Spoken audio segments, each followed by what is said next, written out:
good.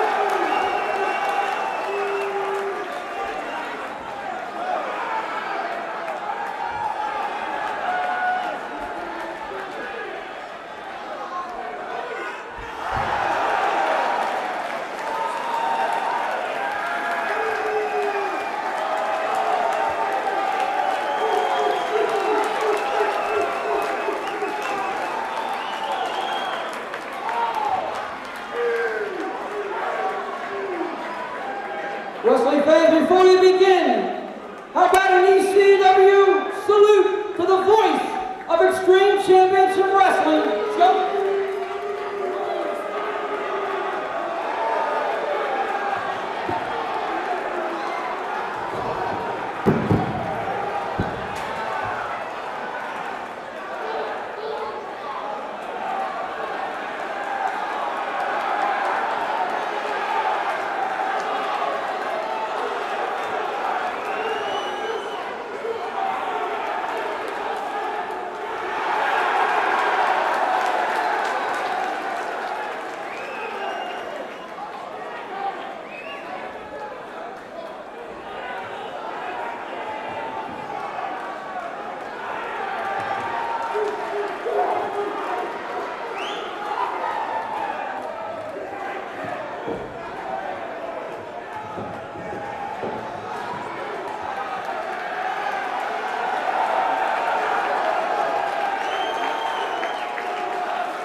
Your guitar playing sucks, and I've always hated your fucking ringing out.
Testing 1, 2, am I hot? Hello, is this mic hot? Matt? Do you have a mic stand?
Are we now ready for our opening match?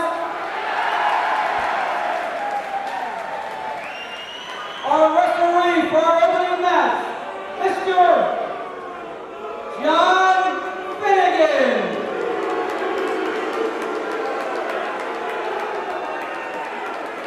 Our opening match, slated for one fall, a 20-minute time limit.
Wrestling fans, the corner to my left, weighing in 238 pounds, the Shah of Philadelphia from the last house on the left,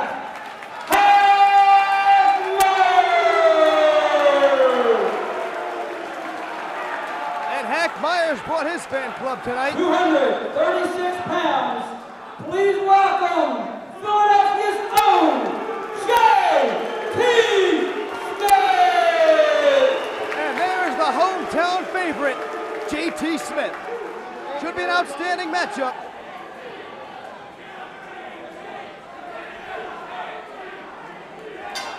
And there's the bell.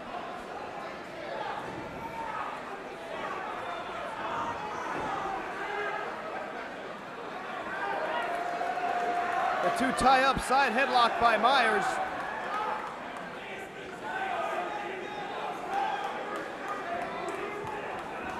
Myers shot off by JT. Heck, Myers runs through JT Smith off the far side. JT drops down. Hip toss. Pull away slam. Nicely done. And a beautiful standing drop kick by JT Smith. Cover. 1, 2, and no. 2 count only. JT's really been hitting the weights. Looks to be in great shape. Myers holds on and JT falls face first to the canvas.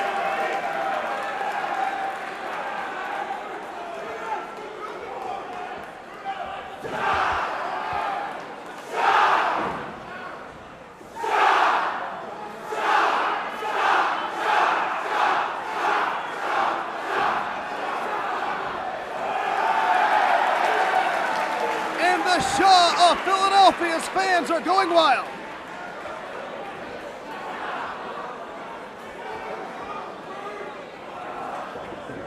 JT face first, and from behind, JT is just dropped. And I believe JT is out cold. I know we've seen this before. Myers drops the leg, and there's nowhere for JT to go.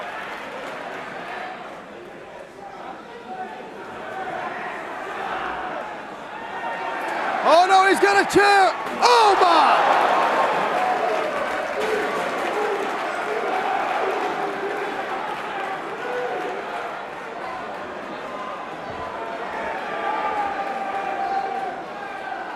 The fans are handing standing drop kick by JT, and the chair goes face first into Hack Myers. It backfired. Quick thinking by JT. Now JT's got a chair. And JT drops the elbow with the chair.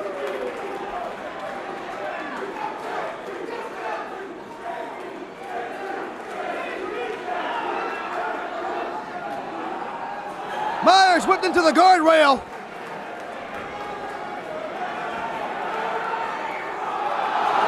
And JT and Hack Myers go into the first row.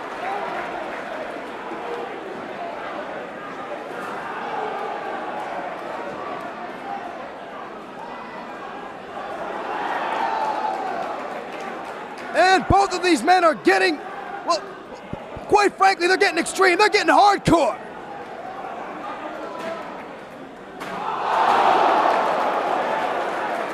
Some impromptu offense with a chair by JT Smith.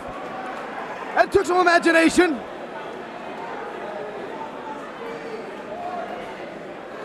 You know, I grew up thinking chairs were to sit in. What was I thinking?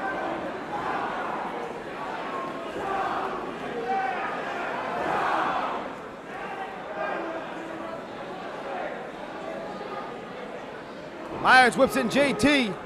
Comes clothesline, crucifix coming up. Will he get him? He's got him down. 1, 2, and no! 2 count only. What a great maneuver by Smith.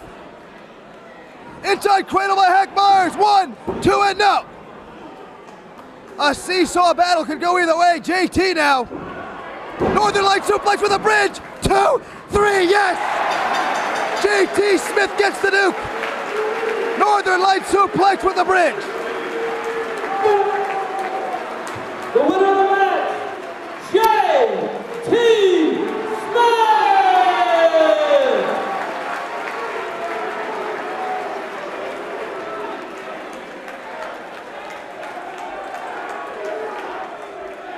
Am I on? Am I hot? Do you guys have a mic stand for me?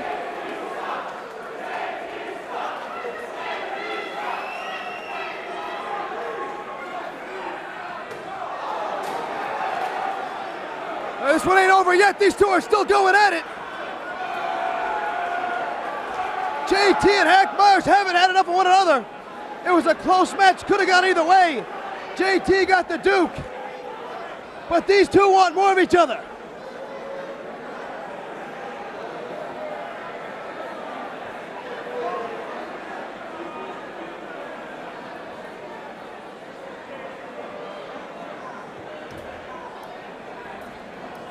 Referee for our next match, Mr. Jim Molyneux. And our next match is a special tag team attraction, 1 fall, 30-minute time limit.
Wait for the bell.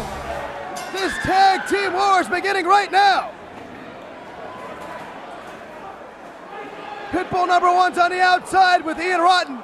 Pitbull 2 is in the ring with Big Brother Axel. Whipping on Axel, who goes in hard. But Pitbull 2 misses and goes to the outside. Clothesline by Axel Rotten. Face first into the apron goes Pitbull 1.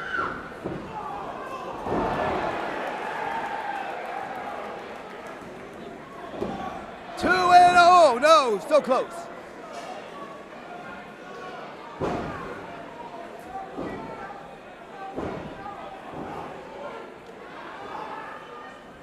Ian Rotten into the guardrail on the outside.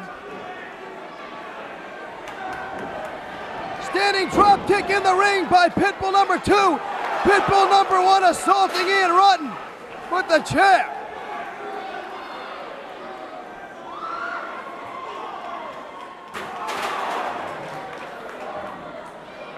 Standing suplex, nicely executed by Pitbull number 2. There's a cover, 1, 2, and no, 2 count only.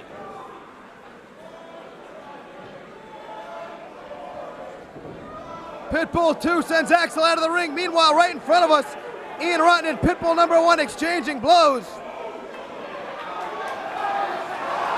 Ian Rotten misses and goes right into the guardrail.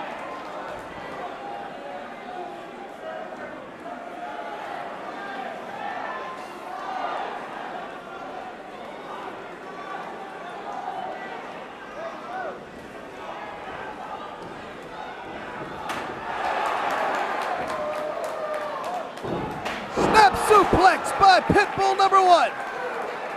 Meanwhile, Axel and Pitbull number 2 are hammering each other on the outside. Axel getting ahead of steam. He missed. Face first. Goes Ian Rotten into the boot of the Pitbull. Flying shoulder tackle by Pitbull number 1.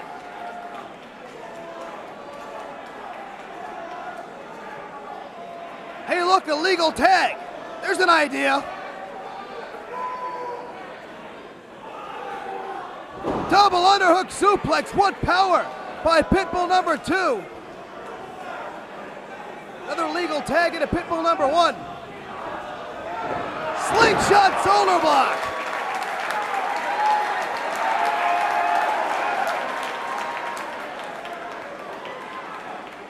There's a tag again. I don't like the looks of this. Oh no! The super bomb! There's the cover! 2 and 3! And the Pitbull! The Pitbulls have taken out the bad breed! And that is gonna make them the number 1 contenders for whoever. Look out, here comes Axel. Axel's got the chains of the Pitbulls. This one is not over by a long shot. We have not heard the last of the bad breed of the Pitbulls.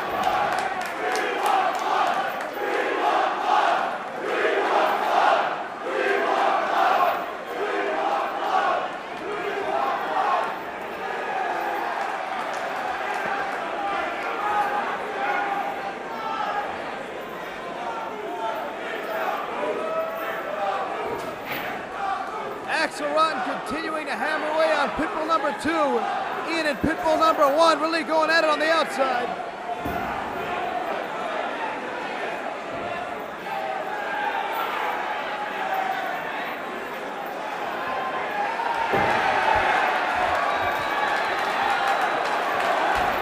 And Pitbull number 1 is bleeding profusely.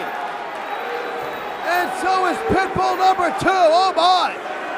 The Pitbulls have been busted wide open by the bad breed.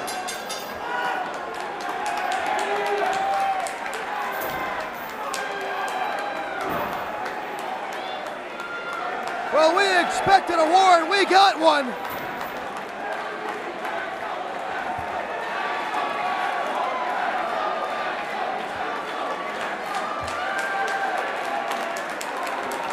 What you are seeing right now is extreme, to say the least.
Scorpio set to go one-on-one with the roughneck, Mr. Hughes. Talk about a contrast style.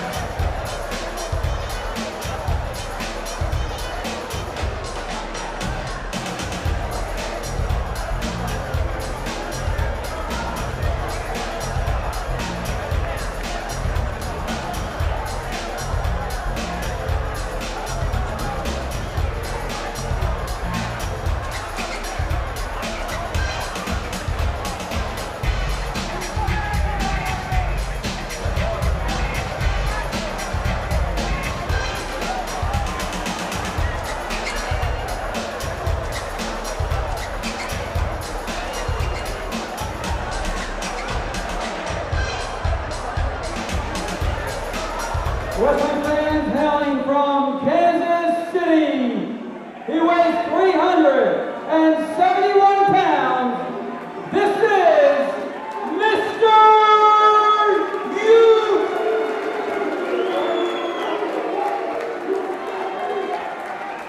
I stand corrected. The Roughneck, Mr. If I were Bob Ortiz, I would get that right next time. That's not a man I want angry with me. From Denver, Colorado, 236 pounds, 2 Paul Scorpio!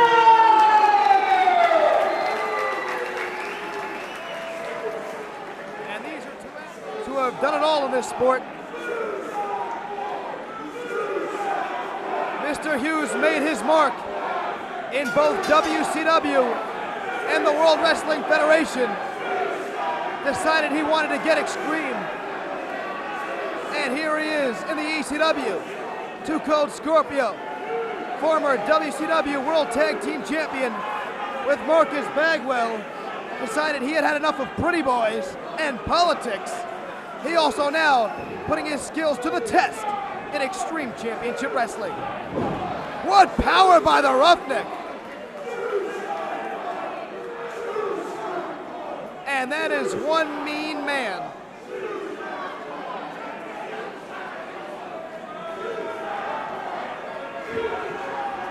The two lock up once again.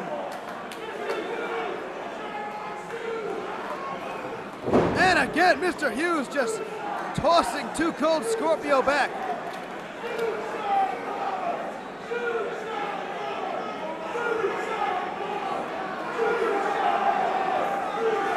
Cold Scorpio has got to stay away from Mr. Hughes. He's got to use that speed, that quickness, that mobility. He cannot go toe-to-toe with the Roughneck. No one in this sport can. The Undertaker found that out the hard way. Too cold with the go-behind. Mr. Hughes with no trouble breaking that hold.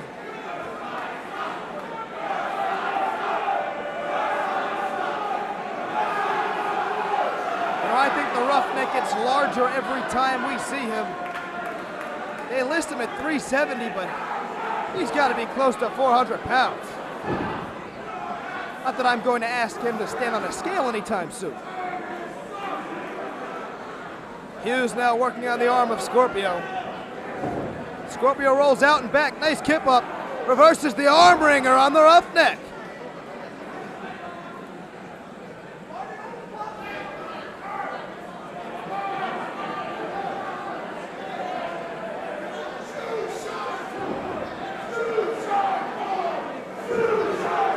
Mr. Hughes now hammering down on Scorpio. Reversal on the Irish whip. Leapfrog. Scorpio trying to mix it up with the Roughneck. Bad idea, as he finds out the hard way.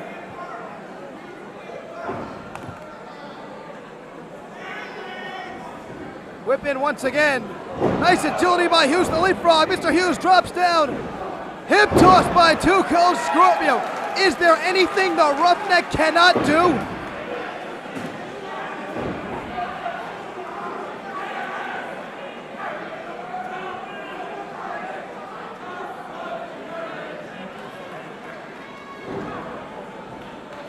Headbutt rocks Scorpio.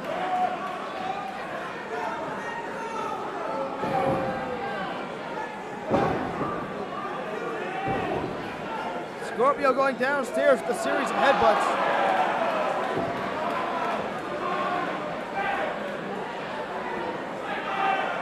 Referee Pee Wee Moore admonishing Mr. Hughes, who doesn't want to hear it. And now Hughes plants the foot in the throat of Scorpio.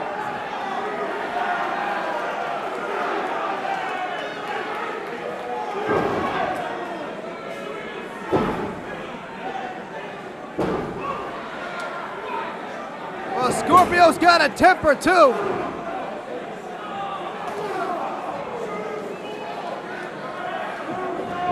Whipping on Hughes.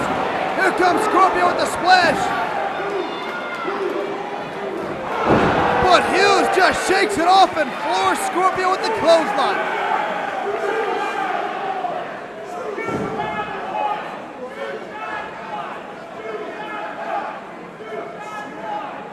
Snapmare takes over Scorpio.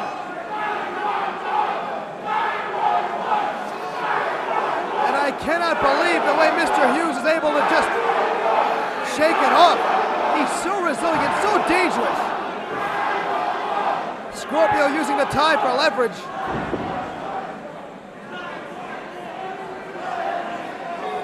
Scorpio whipped in once again. What elevation! A lesson in gravity from Sir Curtis Hughes.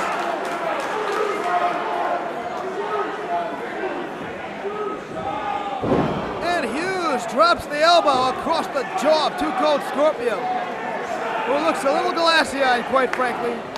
Cover, 1, 2, and no! 2 3/4. Hughes complaining about a slow count, but the referee has been consistent.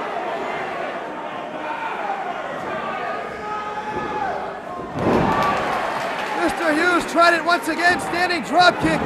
What athleticism by Scorpio. Look out, here he comes. And Mr. Hughes wisely gets out of the range of Too Cold Scorpio. I mean, there's only so far a human being can leap, even Scorpio. Scorpio slides through the ropes. And there's a plancha on top of Mr. Hughes. But Hughes is still up on his feet. Scorpio cannot drop Hughes. Who can?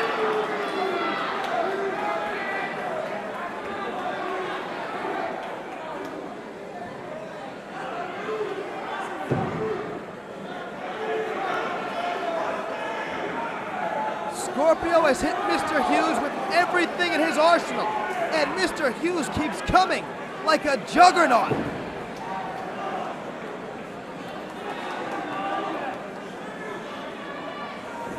Whip in once again. There's a modified sidewalk slam. Hughes says that is all. Why isn't he going for the cover? That should be the match. Hughes is preoccupied with the fans. Why not go for the cover? Hughes drops the elbow and says that's all. Well, it may be. 1, 2, and no! Scorpio kicks out. Somehow, some way, miraculously, Scorpio finds the back door.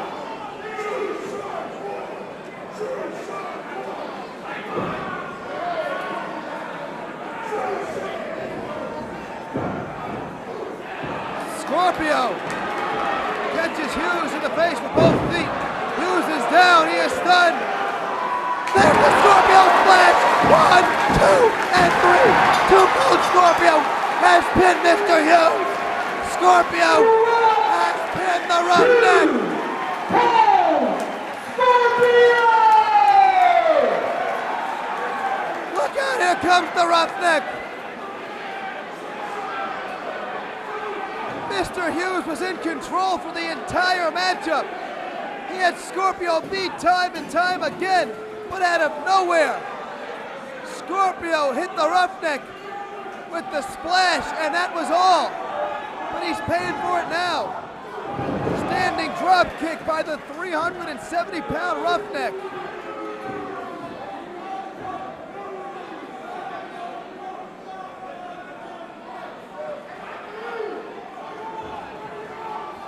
Oh my!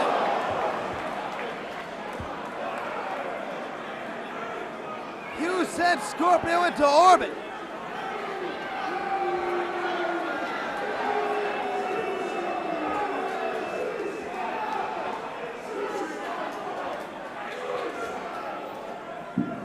You see what you stupid ass people fail to realize is I am the roughneck, Mr. Hughes, the meanest, the baddest SOB you ever gonna see. You see what happened when you walk up my tree. This is mine. Whatever you say.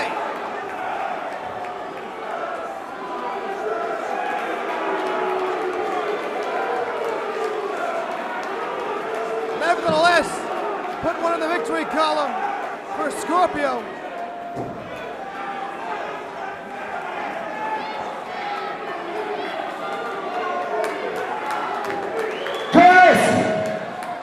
Mr. Shoeshine Boy. Oh boy.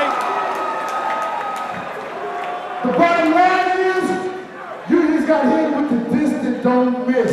And whoop, there it is.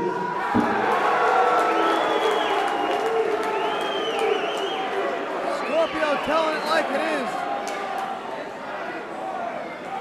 Hughes coming back towards the ring. Scorpio's got a chair.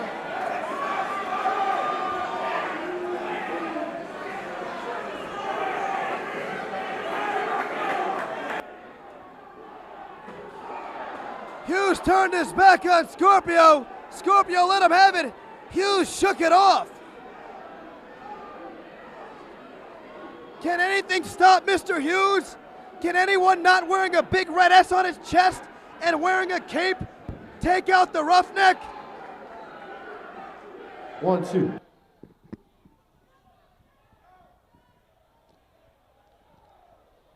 Wrestling fans, the beverage of your choice is on sale.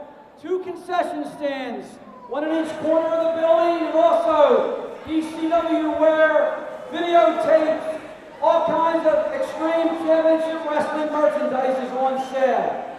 We will be back here at the ECW Arena in 2 weeks. Saturday night, November 19th.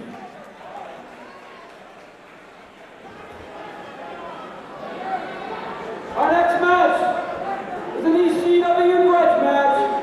1 fall, 30-minute time limit.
Follows him to the outside.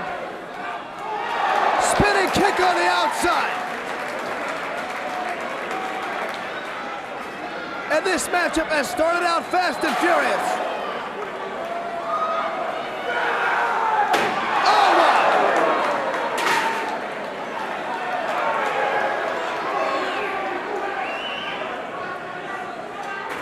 I have never seen Tommy Dreamer this vicious, this angry, this determined. Tommy Dreamer is fighting for the fallen Sandman.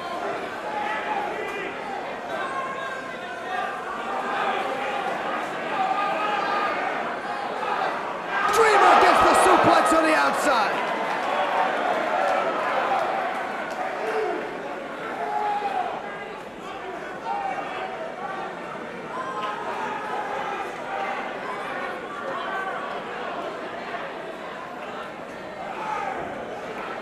Dreamer throws Cairo back in the ring.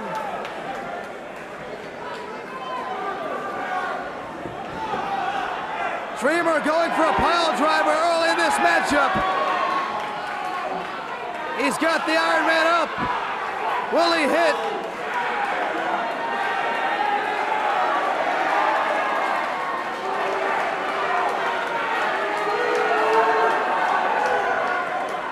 Oh, did he hit? Cairo's neck, that massive bull neck of Cairo just crimped. You think Dreamer's gonna go for the cover? I think not. He could care less about getting a victory. He wants to injure Tommy Cairo.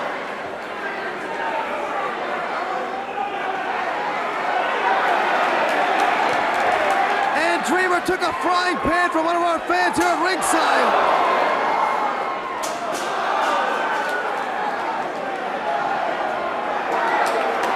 Wait a minute. Our fans brought a canoe or a paddle down here.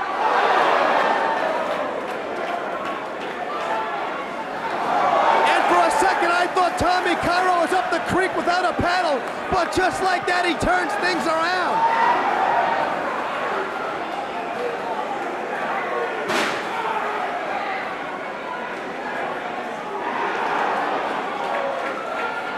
Dreamer and Cairo on the outside, DDT on the floor.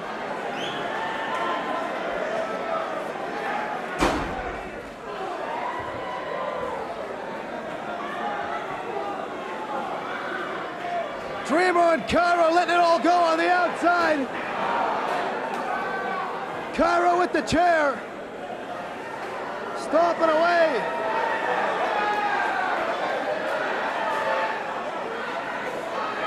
And Cairo comes off the chair with an elbow.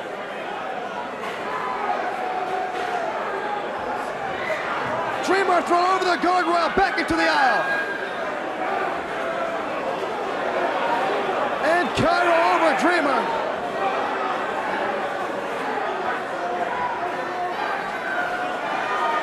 We've got our cameras right there. We're in the middle of it.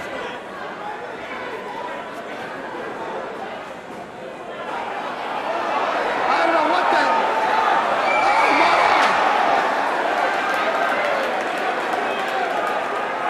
my! These two are looking to tear the arena apart.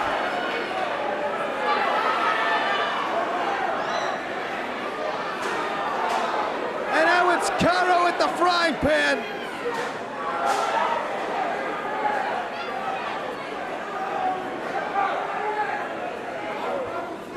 Well, I hate to say it, but Dreamer drew first blood with the frying pan, and they can't stand the heat. Get out of the kitchen. And now it's Dreamer with whatever that piece of wood is.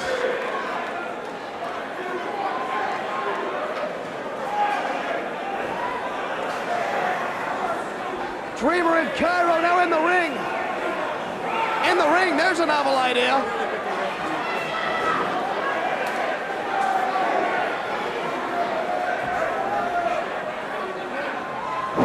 Neckbreaker! Neckbreaker, the Hangman. Beautifully executed by Tommy Dreamer.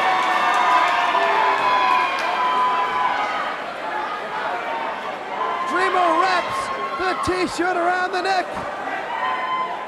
Again with the neck breaker, the Hangman's noose.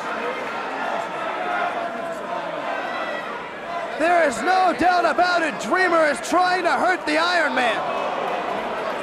And Cairo goes downstairs.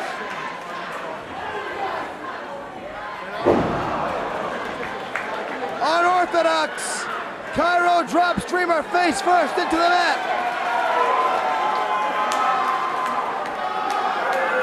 And again, Cairo mocks the Sandman.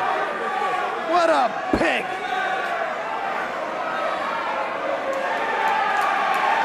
Oh no, Cairo's got that Singapore cane.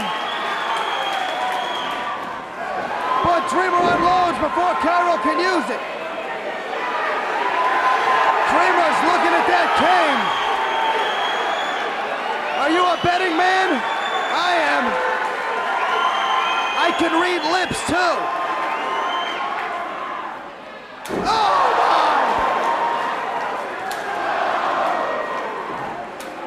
And Dreamer is caning Iron Man Tommy Cairo.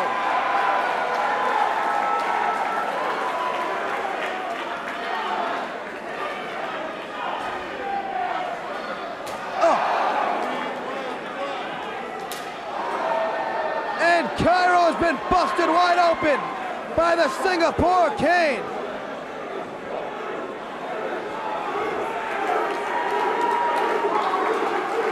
And Dreamer has gone berserk. He snapped.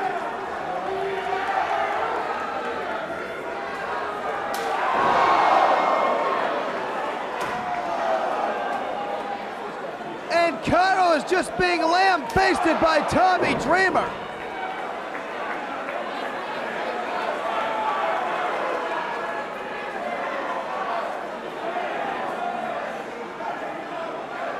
Oh no.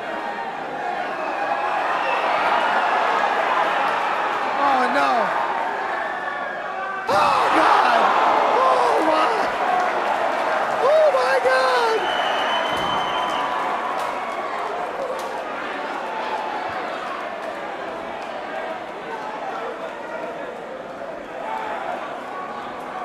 Tommy Dreamer has been with the ECW for 1 year.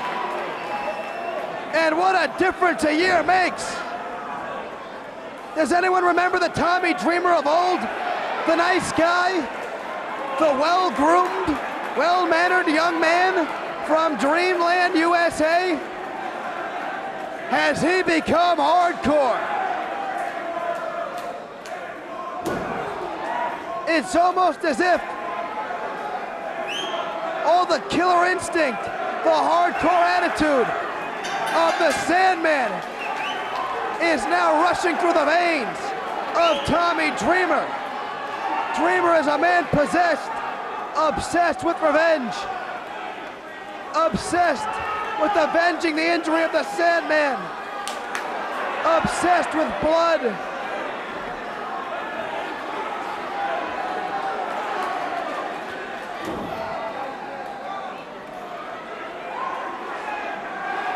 And Dreamer is trying to put the Iron Man out of this sport. The referee's decision. Iron Man Tommy Cairo cannot continue. Your winner, Tommy Dreamer! Well, thank heaven, referee Jim Molyneux stopped this matchup. It could have been the end of the career of Iron Man Tommy Cairo. It may be the end of the career of Tommy Cairo.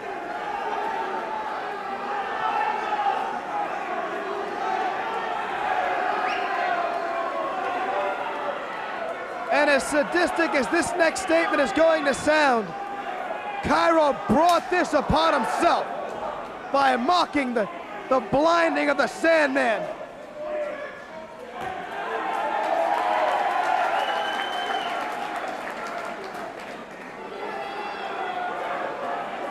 I don't know who I feel sorrier for, Iron Man Tommy Cairo or Tommy Dreamer.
Medical attention now being given to Iron Man Tommy Cairo.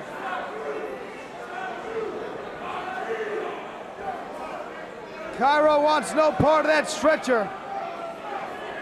The Iron Man is back to his feet.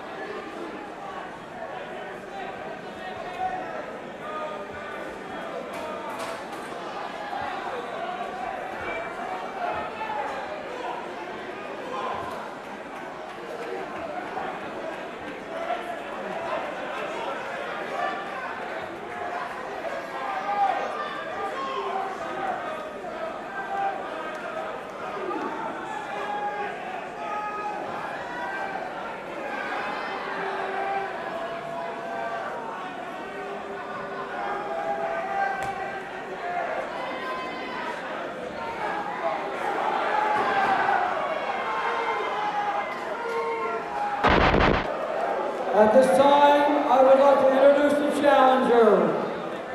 He weighs 275 pounds. From Atlanta, Georgia, the former WCW World Heavyweight Champion.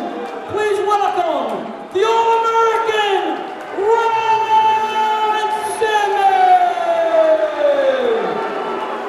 And these fans are on their feet in appreciation for the All-American. You people know I have never liked you. I've never liked this city. I'm here for one reason only.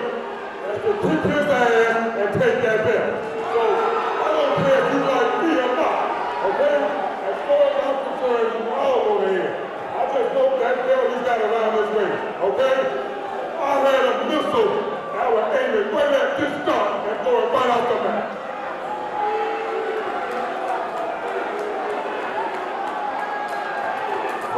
And all those great things I just said about Ron Simmons, he weighs forget about it.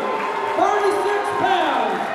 The current ECW World Heavyweight Champion, the franchise Shane Douglas. And there's a man who can do it all. Wrestle, brawl, go to the air, take it to the mat. Shane Douglas can do it all. Whether you love him or you hate him, you've got to respect him. He's the fightingest world champion in this sport today.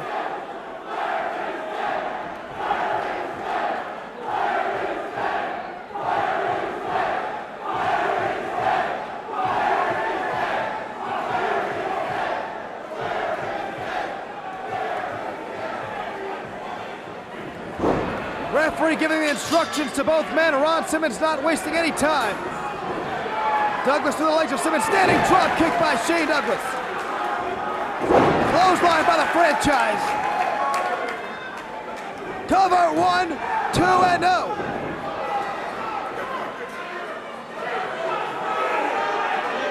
Ron Simmons is so powerful, but the franchise is lightning quick.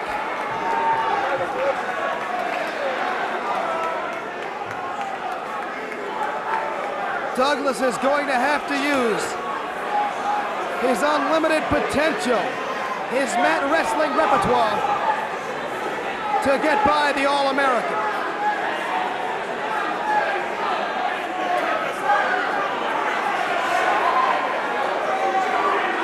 Ron Simmons said it himself. He's not here for the fans. He's here for himself. He's here for Shane Douglas's ECW World Heavyweight title and all the prestige that goes along with it.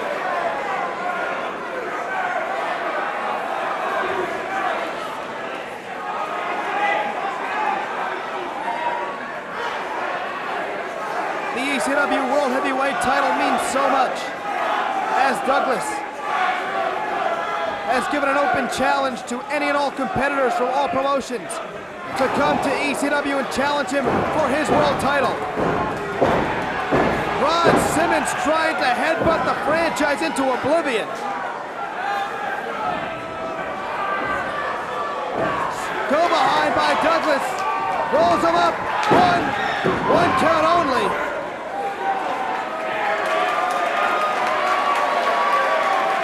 Shane Douglas is so fast. As I said, the champ has issued an open challenge to any and all comers. He has openly challenged Ric Flair to a shoot fight.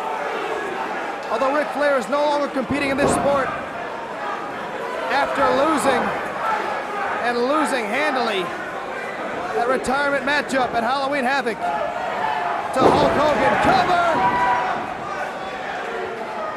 Hogan has also left the franchise's challenge unanswered. Bret the Hitman Hart has not answered the challenge of the franchise Shane Douglas. Smoky Mountain Wrestling, the USWA, All Japan, New Japan. Nobody has accepted the open challenge of the franchise Shane Douglas. Nobody except the All-American Ron Simmons. And Douglas is using photographer Linda Rufa as a shield. And Simmons swung anyway. Well, we knew chivalry was dead. Douglas just buried it right here, RIP, at the ECW Arena.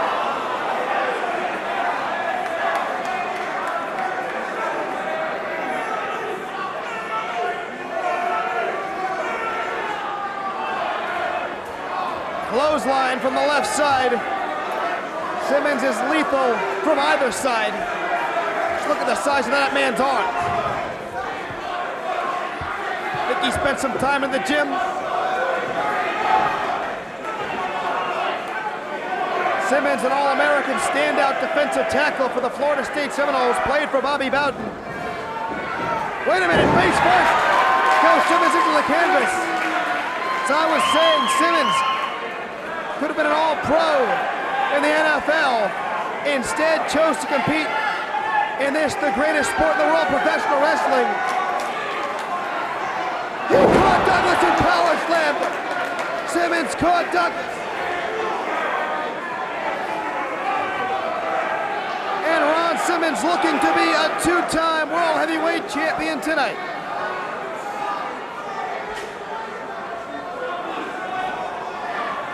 Simmons picks up Douglas effortlessly and drops him across his knee.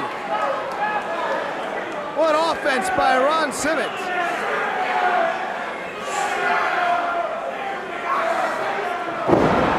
Simmons just picking up Douglas like a rag doll and drops a headbutt across the small of the back of the fallen franchise.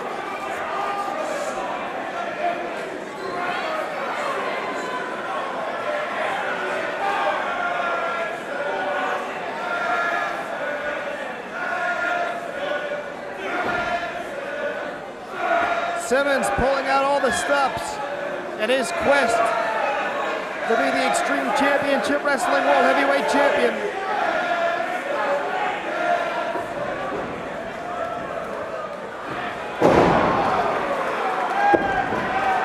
Modified suplex by the All-American. He is just so powerful.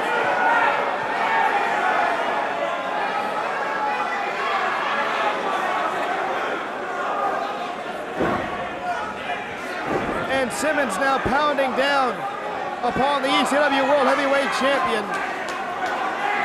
And I have not seen Shane Douglas in trouble like this since winning that belt. Tonight could be the night. Diving headbutt. I may have spoken too soon. Ron Simmons misses the diving headbutt.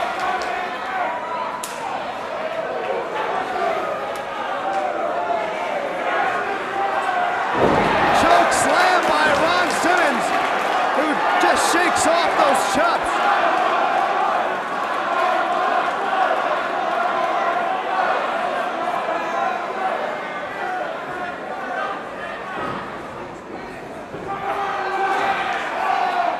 Douglas going for a crucifix. Will he get him over? Yes, 1, 2, 3. Shane Douglas has pinned Ron Simmons. After taking a hellacious beating at the hands of the All-American, Shane Douglas managed to pin Ron Simmons with the crucifix. Shane Douglas has once again retained the ECW World Heavyweight title. Wrestling fans, your winner, and still ECW World Heavyweight Champion, Shane Douglas! 2-kill Scorpio coming to the aid of his friend Ron Simmons. It's Simmons and Scorpio looking for a measure of revenge against the ECW Heavyweight Champion. Simmons frustrated to say the least.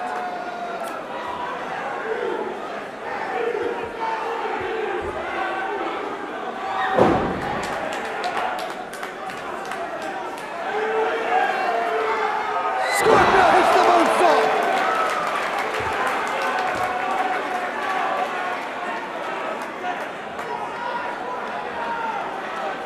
Ron Simmons and 2 Code Scorpio now trying to injure the franchise Shane Douglas, who brought this upon himself.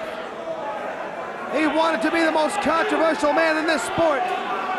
He wanted to make a name for himself at the expense of 2 Code Scorpio, at the expense of Ron Simmons.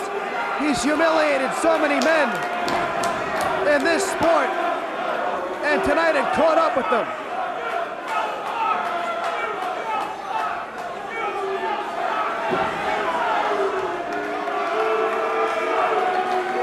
Shane Douglas has paid the price for being the ECW World Heavyweight Champion. Wrestling fans, this is a very sad and special moment for me. I'm now proud to call him my friend. He epitomized ECW hardcore wrestling. Let's have a special November to Remember welcome for the Sandman!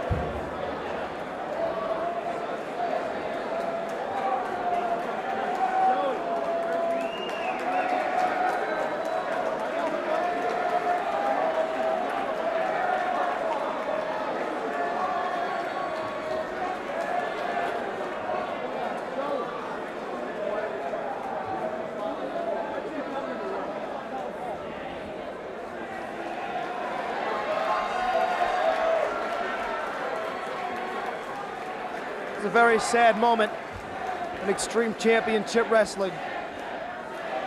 The Sandman has already announced his retirement after being blinded in the I Quit matchup with Tommy Dreamer. This man epitomized Extreme Championship Wrestling. He epitomized hardcore wrestling. A little choked up here. It's horrible to see a man's career end like this. This is a very difficult moment for me. This is a gentleman who has really epitomized what the ECW has stood for since day one. This is a man who is the epitome of the hardcore wrestler. This is a man who is the epitome of taking wrestling to the extreme in Extreme Championship Wrestling. This is a man that I've been honored to call, since I've been in the business, my best friend.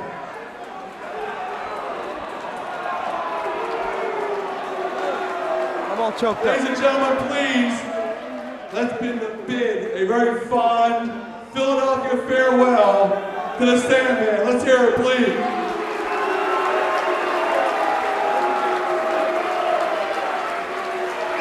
We're gonna miss you, Sandman. Won't be the same without you. Thank you very much. Thank you. You know, I never thought that I'd be out here at the age of 31 years old and I'd be having my retirement. It's tragic. When I think about it, I've beaten the living daylights out of Tommy Cairo. You've seen what I've done to, I basically put him out of the sport of professional wrestling. I've taken Tommy Dreamer to an inch of his career.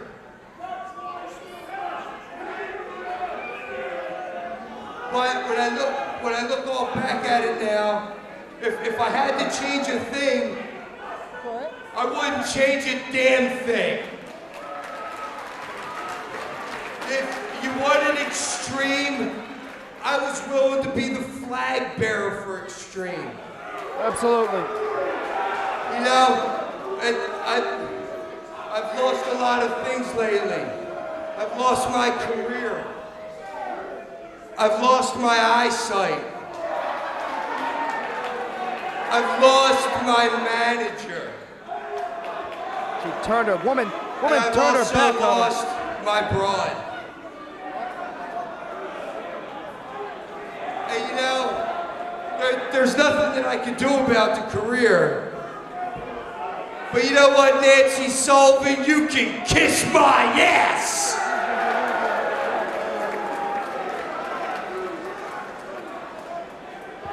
But I lost my broad because of Nancy Sullivan. Nancy Sullivan had me intertwined in her web. She was like the Black Widow. She had me intertwined in her web, and one thing that I love most dear to me is I lost my broad. Tommy Cairo, I don't know what you think you ever gave Peaches, but I've eaten her right down to the pit. And Tommy Cairo, you would never in your wildest dreams think that you can accomplish the same things that I have with Peaches. Tommy Cairo. Wait a minute. Speaking of Peaches, I almost ended your career. the estranged wife of the Sandman. Here she comes. We haven't seen her in months. Give her what I gave her. Whoa. Excuse me, Sandman. Whether to slap you in the mouth right now, or to kiss you on the lips.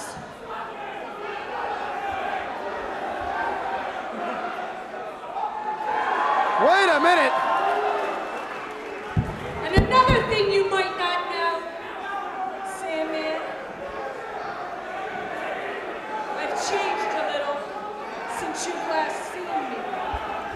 Well, I'll say- You've changed, Peaches. I don't care how fat you've gotten. I don't care how much weight you put on, Peaches. Alls I know is that you are the most important thing that I've lost. I can see it now, Peaches. You are the most important thing that I've lost Well, this is in beautiful. this whole situation. Well, excuse me. Oh no.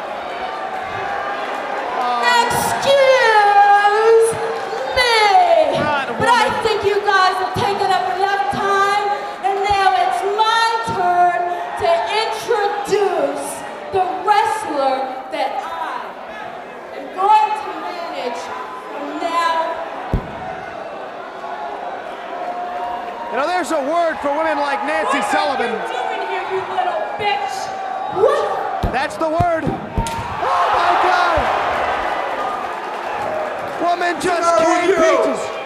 What are you talking about? What's wrong with me? Get out of with my you? way! Nancy, get the hell out of here! Just get out. Just get the hell out of here! Let's go! For Don't God's worry sake! about a damn thing. She just get the hell Oh, out of man, I'm my not kidding you. way. And don't worry about it. The Sandman swinging wildly just floored Todd There's Gordon. just one more piece of business that needs to be taken care of. No! Don't cane it! Don't cane the Sandman! Business. Oh, thank heaven Tommy Dreamer's here! Thank heaven! I'll do anything I want. Woman was about to cane the Sandman! No more. Get out of here. This ain't your time. This is Sandman's time. You had your time. Wait a minute! I don't care what you want. You're not gonna get your bloody Wait a minute! He can see! What's your problem? He can see! He can see! He's a fraud! He's a phony! Are you kidding It's me? not my problem, Dreamer. Yours. It was an act! This whole thing Yeah, was a that's ruse! right, Dreamer. The Sandman was never And blinded! what do you think of that? Woman and Sandman! has that pulled off dreamer? the ultimate. Oh, this is disgusting. After everything Tommy Dreamer said for the Sandman, Dreamer fought for the Sandman. How does that grab you, Dreamer? I'm gonna wrestle for the Sandman. I'm gonna wrestle for the Sandman my whole career.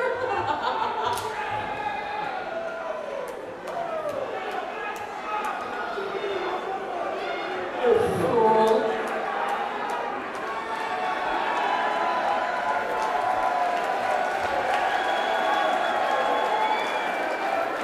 This is just beyond belief. This is unfathomable. Oh no. This whole thing was an act.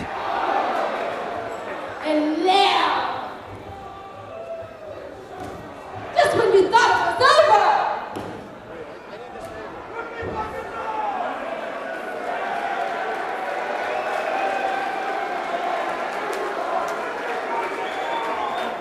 what do you think of that, Dreamer? Yo, don't you have an announcement to make? Why, yes, I do. I would now like to introduce to you and to the world the wrestler that I am going to manage from now on. Ladies and gentlemen, I give to you the Sandman.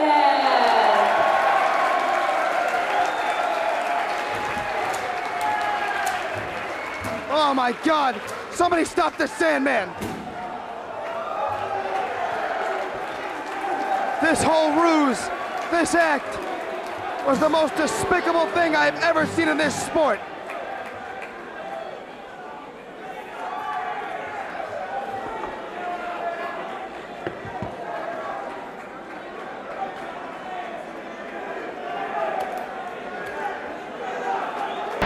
This matchup will be for the ECW Television Championship.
Wrestling fans, this match is a non-title match from Dojos of Tasmania.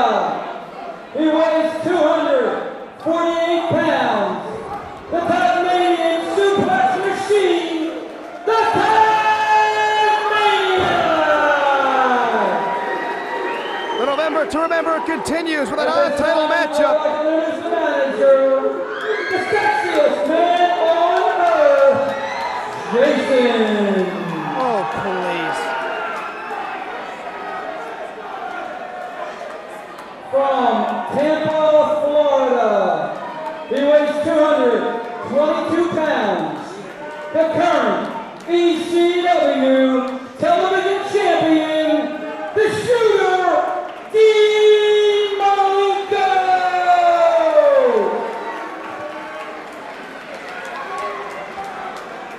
That man has ice water running through his veins. Nothing scares the shooter. No one can intimidate the shooter. And according to Malenko, nobody can out-wrestle the shooter. Well, tonight, that theory will be put to the test.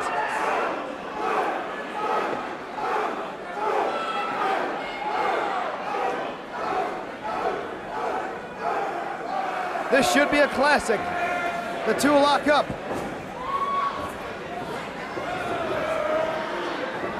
Malenko and Taz jockeying for position. They will use every square inch of this ring before tonight is over.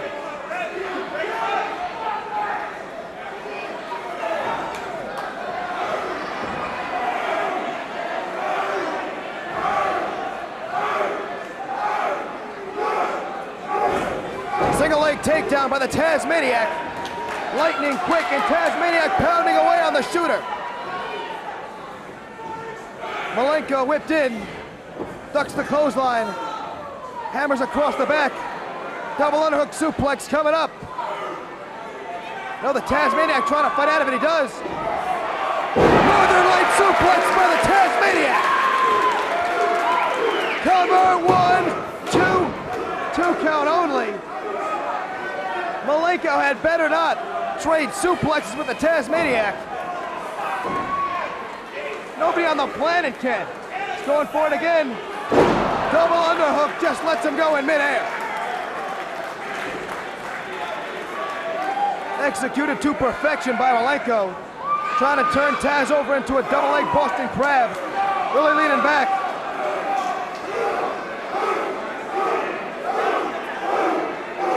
Look at the conditioning of Dean Malenko. Look at the power of the Tasmaniac. The leg strength of the Tasmaniac just sends Malenko out of the ring.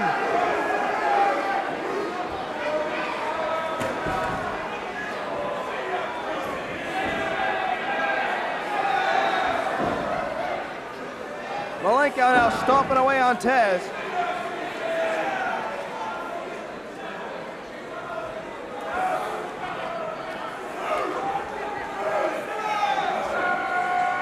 Taz with the go behind, reverses it.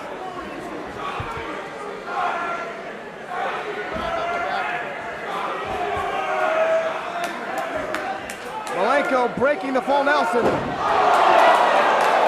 The Tasmaniac scores with an old favorite. T-bone suplex by the Tasmaniac.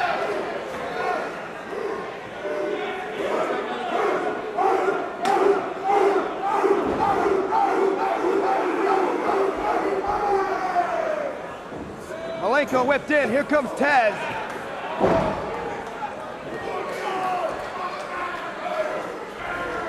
Victory roll by Malenko. 1, 2, and no. 2 count only.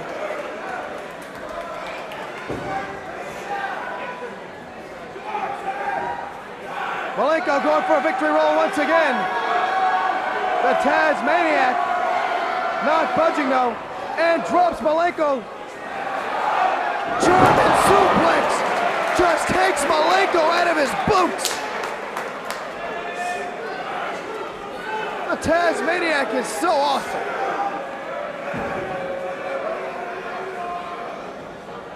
One, two count over.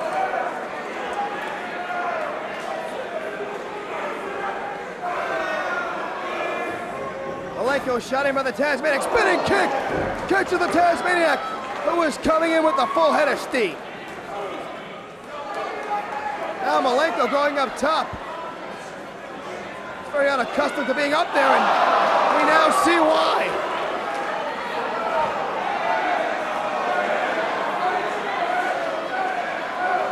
Oh no. Tasmaniac was going for the Tazplex from the top. That surely would have been all.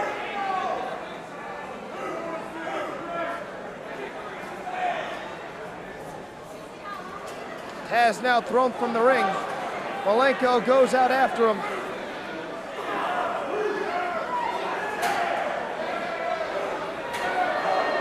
And the Tasmaniac scores with a chair. Jason's now attacking the Tasmaniac. Oh boy. Sexiest man on earth, huh? Hope that face is insured by Lloyd's of London.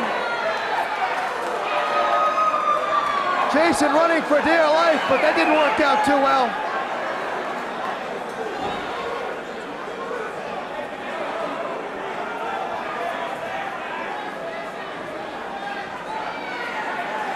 The Tasmaniac now under the bottom rope back in the ring. And Malenko rubbing the towel on the face of the Tasmaniac. He's suffocating the Tasmaniac. There's a cover.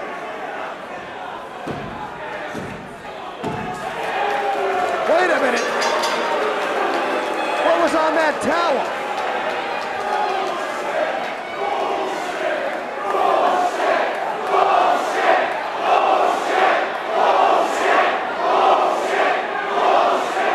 There was something on that towel. Your winner, the shooter, Malenko.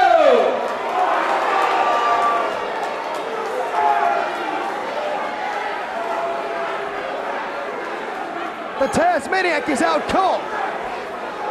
I smell a rat. I smell something else too. There was something on that towel.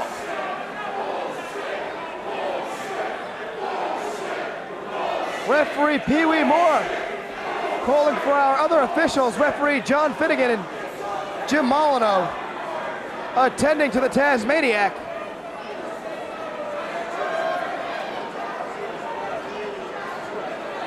They're calling for more help. He's out cold.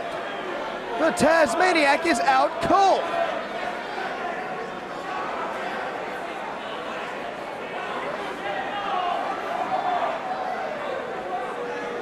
Here comes help from the back. He may need smelling salts. Don't hold me to this, but I smell chloroform.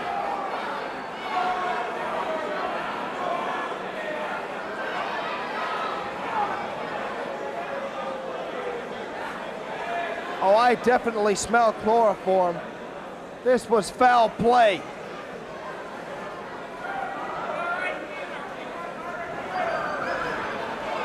Well, the smelling salts seem to have worked. The Tasmaniac is back on his feet. He's got hold of the referee. He just suplexed the referee. The Tasmaniac is up.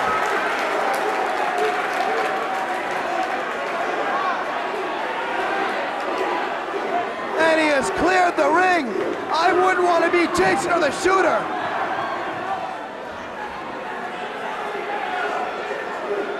Everyone is running for dear life. We haven't heard the last of the Tasmaniac. Wrestling fans, our next match is for the ECW Tag Team Championship. It is the Brawl Game. When one member of a team is down for the count of 10, the opposition can then bring the bat into the ring and use it.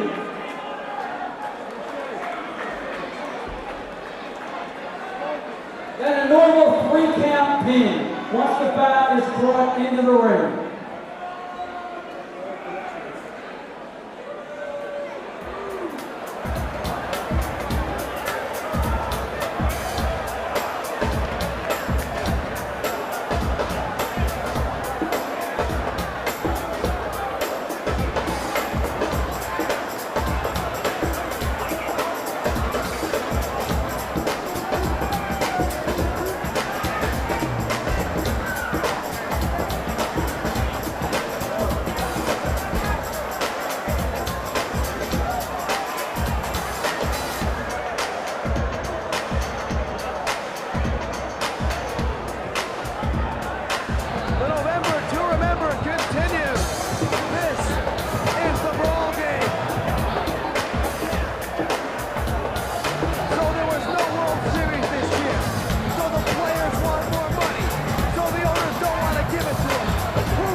mats. They're legal, they're live, they're in play. And the match will continue until we have a pinfall or a submission.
That will take a 10 count. I would like to introduce the challengers from South Central LA, a combined weight 498 pounds.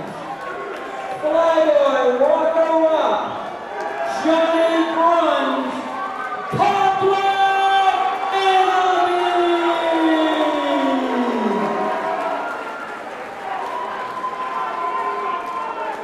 Talking about a couple of nasty boys. ECW Tag Team Champions from Buffalo, New York, 187 pounds, Mikey Whipwreck. 187? You kidding me? Proof of Consequence, New Mexico. Weighing with rocks in his pocket. 293.25 pounds, Cactus. A standing ovation for the ECW Tag Team Champions, Cactus Jack and Mikey Whipwreck.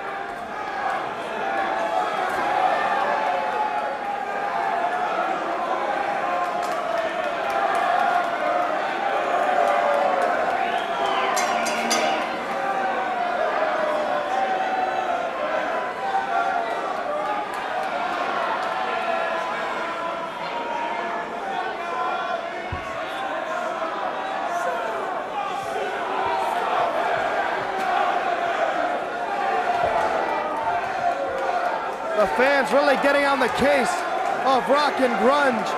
Grunge is in the face of the referee. Stand you up and fat, son of a bitch! Stop the shit with that jailbird! I don't want to hear that jailbird shit! Keep your goddamn big mouth shut!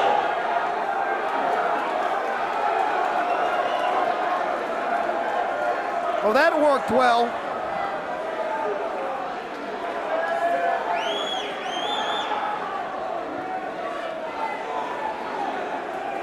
Well, if the shackles fit, wear them, Rocco.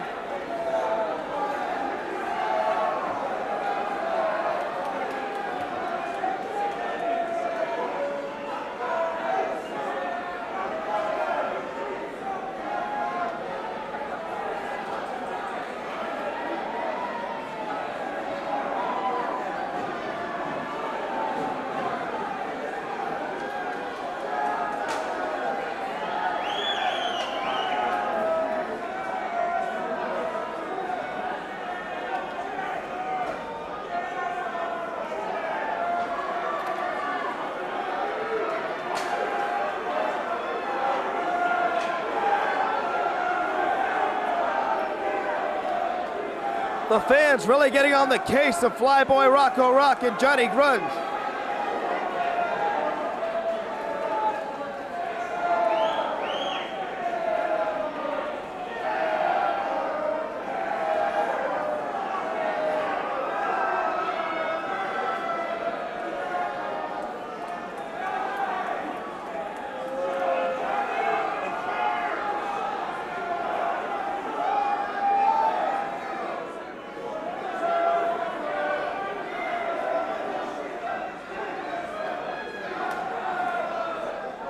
And in what is a surprising move,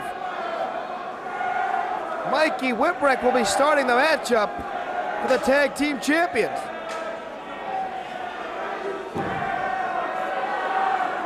Where are they going? And we've got a match. You can't walk out on the November to remember.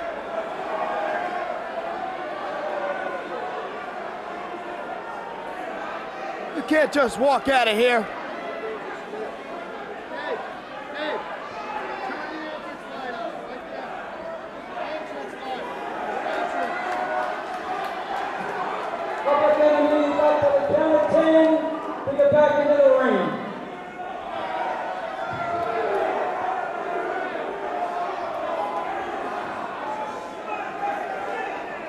Well, we may be ready to resume this matchup.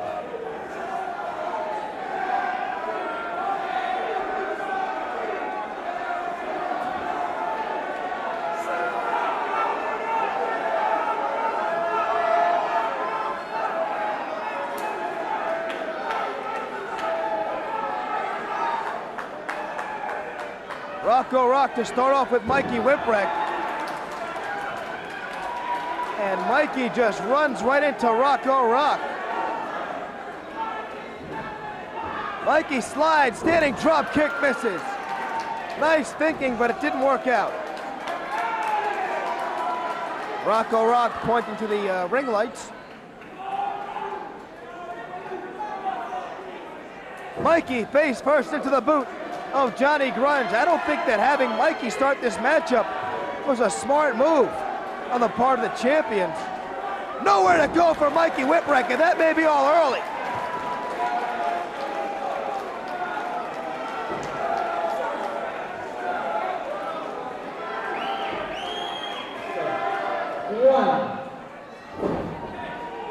Grunge drops the headbutt.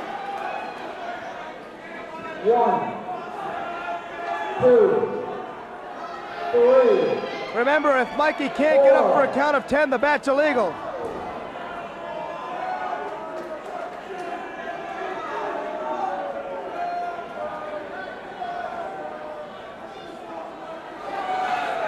Mikey so close to making the tag. Grunge just teasing him. Grunge cinching up Mikey Whipwreck. Up and drops him face first.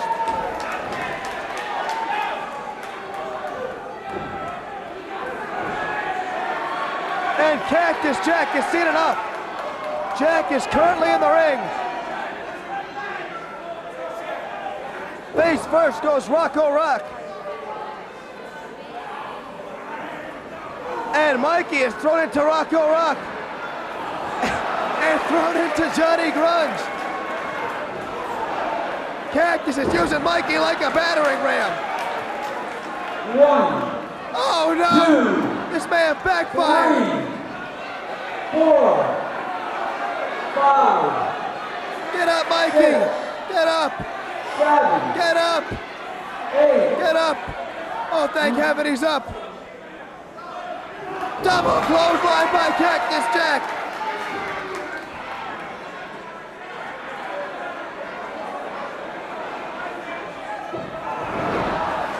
And Cactus just throws Mikey on top of the Public Enemy.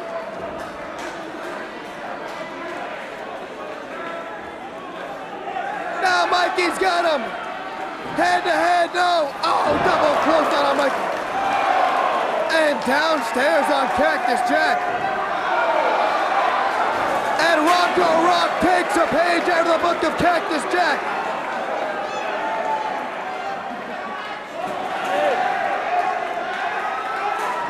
Rocco Rock's doing the Cabbage Patch. And Cactus Jack is crouched on the guardrail.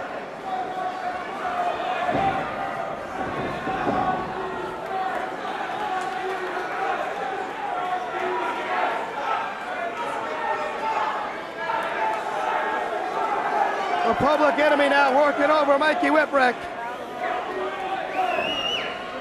Double elbow, well placed, floors the youngster. And Rocco Rock and Johnny Grunge now seem to be working over the right leg, the ankle, and the knee of Mikey Whipwreck. Oh, they're going for the drive-by. They're going for the drive-by. There's the reverse DDT. Rocco's on the top turnbuckle. This will be all. They hit. 1, 2, 3. Oh, he's not getting up. 4. Forget about it. 5, 6. And there comes Cactus. Cactus has a chair.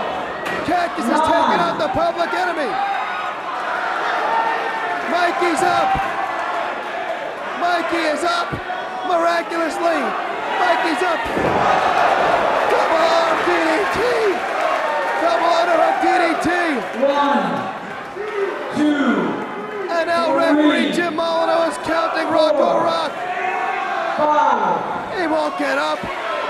6, 7, 8, 9. He's up at 9. Double DDT. DDT on Johnny Grunge and Rocco Rock. 1, 2. Remember, 3. if the referee reaches 10, 4. Cactus and Mikey can use the beds.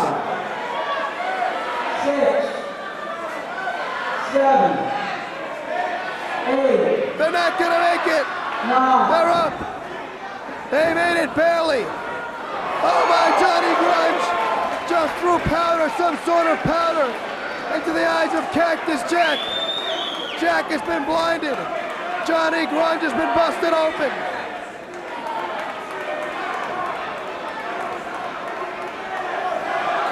Mikey is firing back. Mikey is firing back on the Public Enemy. Oh my! Cactus can't see. 1, Cactus just hit the double underhook DDT on his own 3, partner. 4, He has no idea. 5, Mikey's not moving. 6, 7, This is horrible. 8, 9, 10. Oh no, the Public Enemy has earned the right to use the baseball bats. The baseball bats go to Public Enemy. Wait a minute. Oh my, Rocco's downstairs.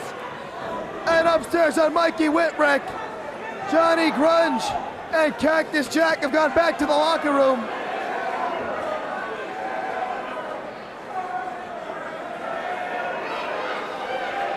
Rocco Rock and Mikey Whipwreck, where are they going? Oh, I don't like the looks of this. Oh no. Not tonight. They're right here in front of us. Rocco Rock's got Mikey Whipwreck. Oh my God!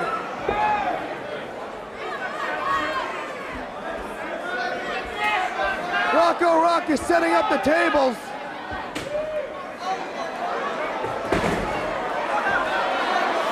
Rocco Rock has put one table on top of another.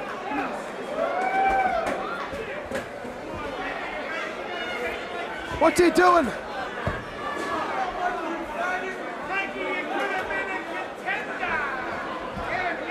Rocco Rock setting up Mikey Whipwreck. Mikey's not moving. What does he have in mind? No! No! No! He's gonna kill him.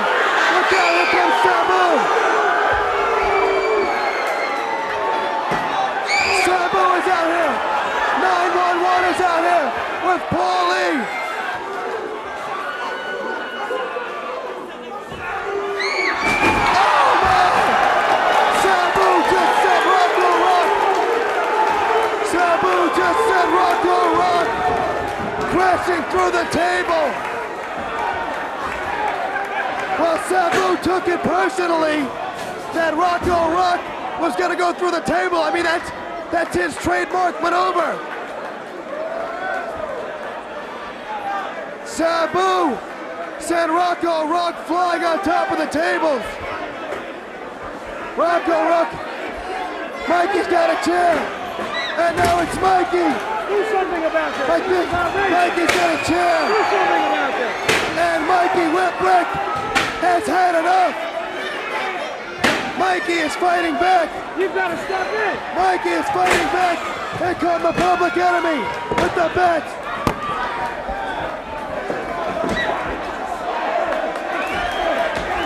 Here comes Cactus firing back on Johnny Grunge and Rocco Rock.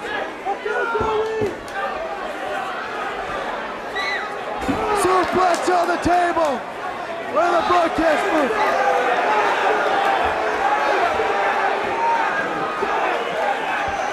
Cactus Jack. Oh my God! Oh my God!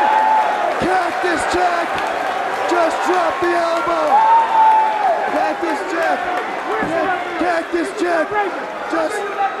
Cactus Jack just dropped the elbow on Rocco Rock through the table.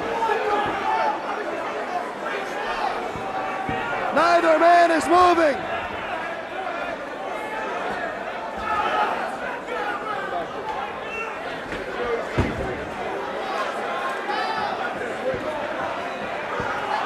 Mikey Whipwreck over the top with the plunge on Johnny Grunge.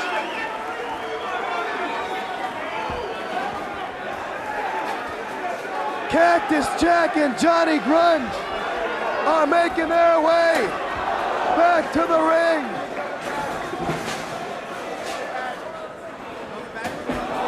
Rocco Rock with a chair, Johnny Grunge up and over. He's going for the sunset flip on Mikey. Mikey said 1, 2, no. Hooks the legs, 2 count only. Johnny Grunge clothesline Mikey Whipwreck.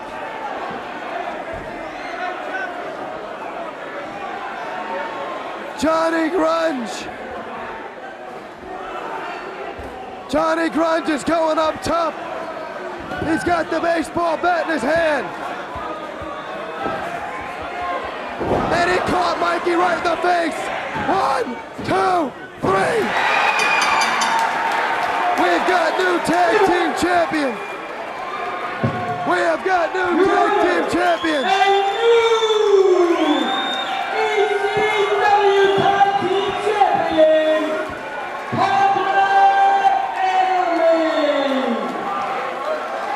Rocco Rock and Johnny Grunge victorious in the brawl game. They are the new ECW Tag Team Champions.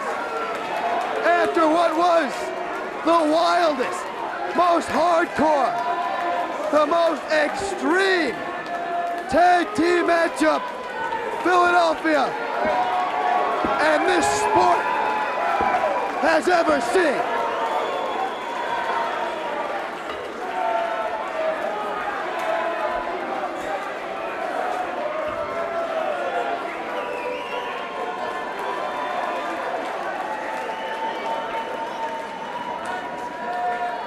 Can anyone take those straps off of the Public Enemy?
Tommy Cairo will be the guest referee in that match.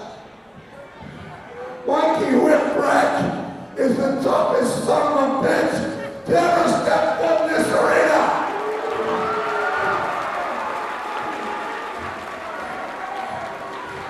But Mikey can't make it next time. And Public Enemy, I ain't through yet. You see, I'm coming back November 19th, but I'm not coming alone. I'm doing something I don't want to do.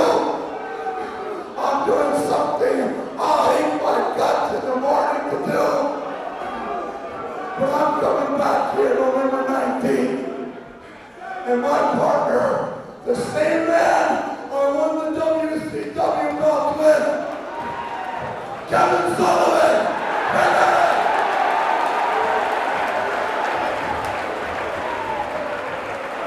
Well, there you heard it from Cactus Jack.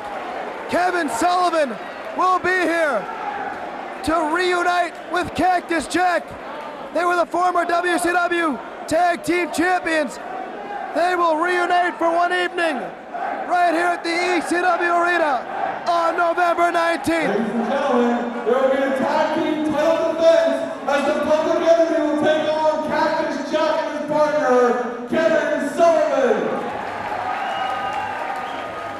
As I stated earlier, the Sandman with Woman will take on Tommy Dreamer Peaches, special referee, Tommy Cairo, and he will enforce the rules with a Singapore game. In addition to that, the mystery partner match, dream partner match, Jason has picked for his man, the shooter, Dean Malenko, to be his partner. His brother, Joe Malenko. The Malenkos will be here as they take on the Tasmaniac and his dream partner, Paulie Dangerously Sabu. And in addition to that, the main event, Too Cold Scorpio joins forces with Ron Simmons as they take on Sherry Martell's team, Shane Douglas and Stunning Steve Austin. 2 weeks from tonight, right here. The match will go until we have a victor via pinfall or submission.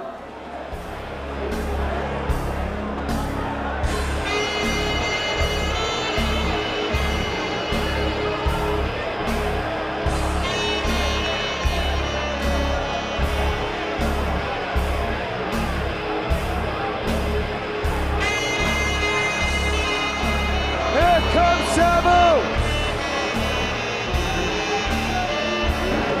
They're not going to wait for the introduction on the bell. Chris Benoit and Sabu. It's an ECW death match. The action fast and furious. Benoit scores first with a well-placed knee. And he drops Sabu. Good first on the top rope. Remember, Sabu is coming off 3 broken ribs. He received in a televised matchup with Cactus Jack.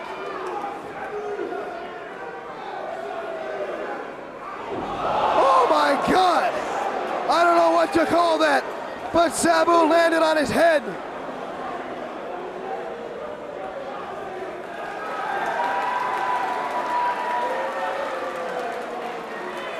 I don't know if this building can contain Benoit and Sabu.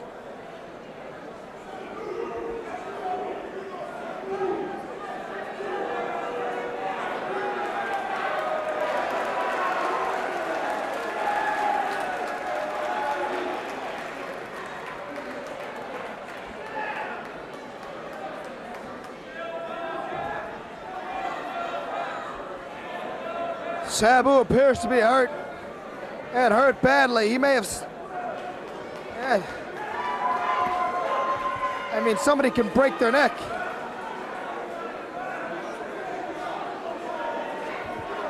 Benoit fired Sabu straight up into the air. Sabu landed right on his head.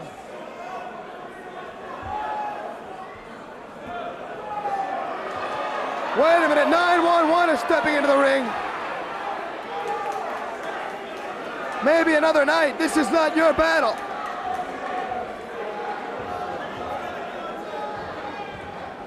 Benoit saying, I didn't sign a contract with you. That may be the case, but I don't think 911 cares.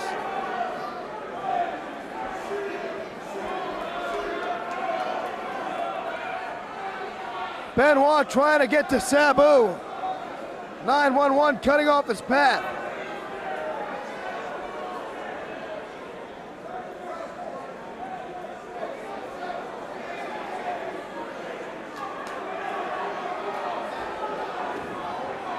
Well, here come the paramedics. ECW's own damage control. Listen to me. I signed a contract to fight Sabu in here. I never signed no contract to fight 911.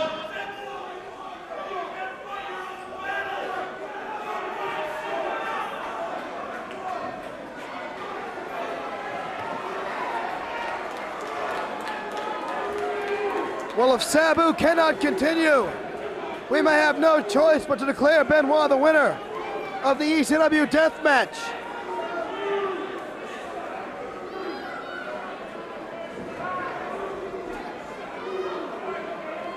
Benoit trying to sneak up on 911. I think that man has a blind side.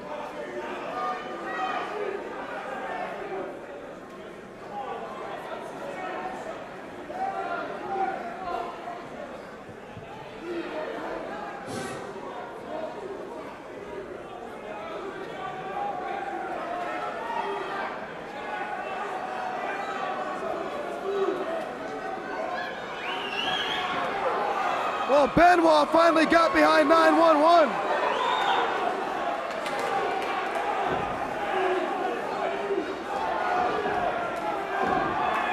Benoit and 911 now going at it. Choke slam on Chris Benoit.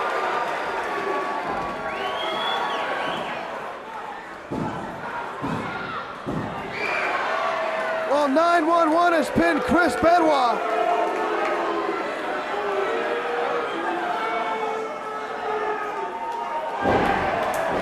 And again, here come the Public Enemy to attack 911.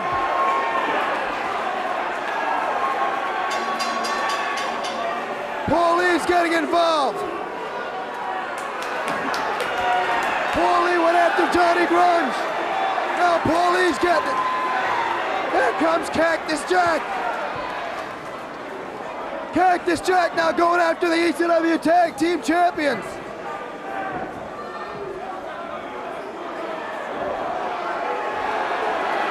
And the locker room's beginning. He's got both members of the Public Enemy. He just choke slammed the ECW Tag Team Champions. The locker room is emptying. Steve Richards, JT Smith, the Bad Breed, Dino Sendoff, Donnie Allen, Flyboy Rocco Rock, Johnny Grunge, 911. Here comes Two Cold Scorpio. The locker room is being emptied.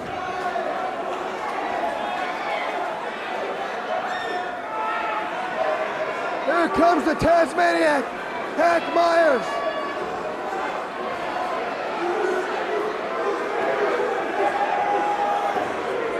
Meanwhile, Sabu is hurt. Here comes Mr. Hughes.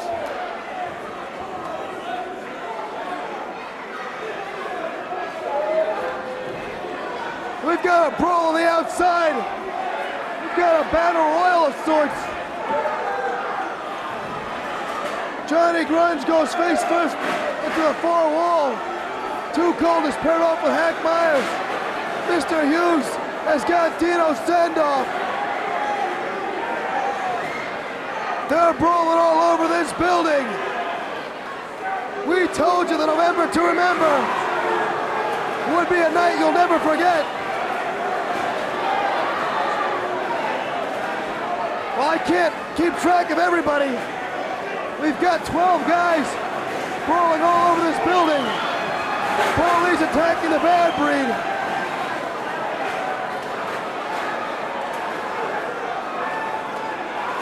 We've got wrestlers all over the building, going at it. No rhyme or reason.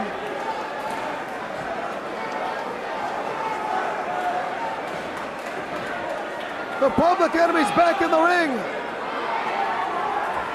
They've got Paul Lee cornered.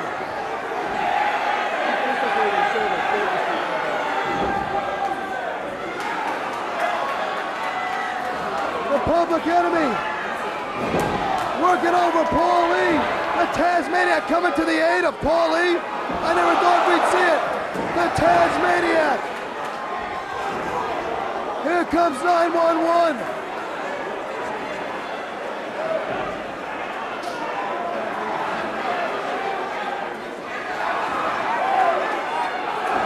And the Tasmaniac is going wild with that baseball bat. Benoit is brawling with Cactus Jack. 911 now paired off with Benoit.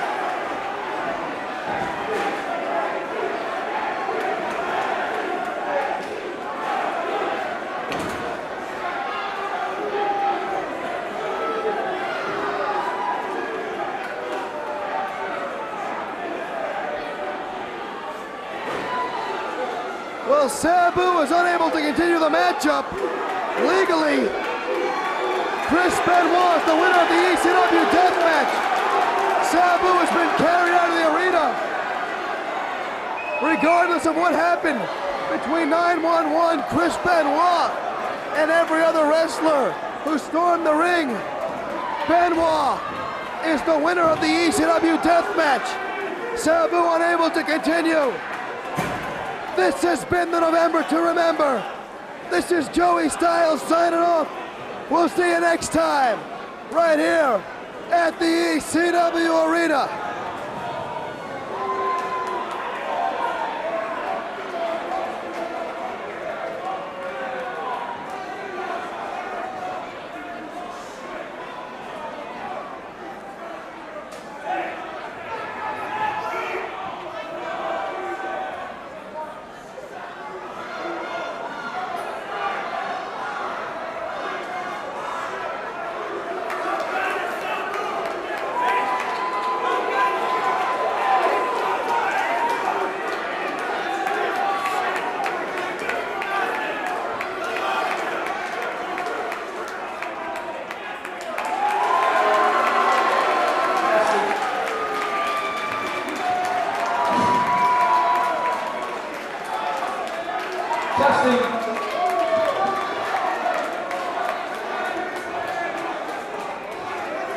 What happened to the great Sabu?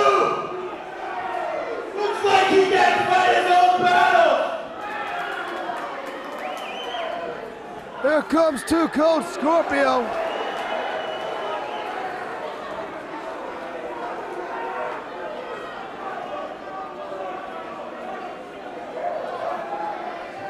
You worried about Sabu? Hey Chris, let's finish our little ordeal, motherfucker.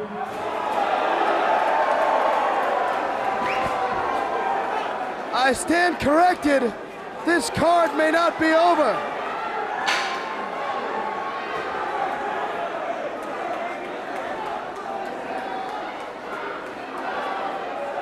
Too Cold Scorpio had better be careful. He got caught by the Public Enemy.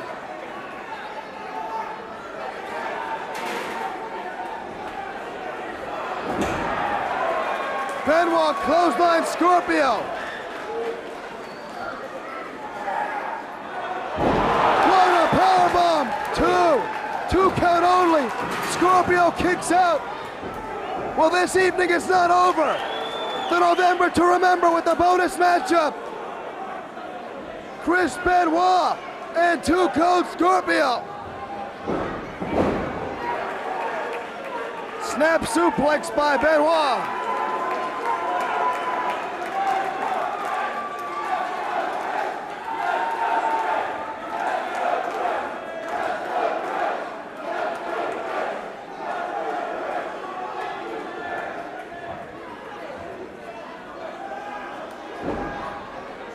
European-style forearm by Benoit. Scorpio shot in, ducks the clothesline.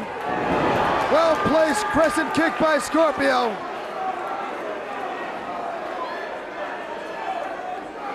And Benoit is headed for the locker room. Rocco Rocket to the ring. Drop kick on Johnny Grunge. Another one on Rocco Rock.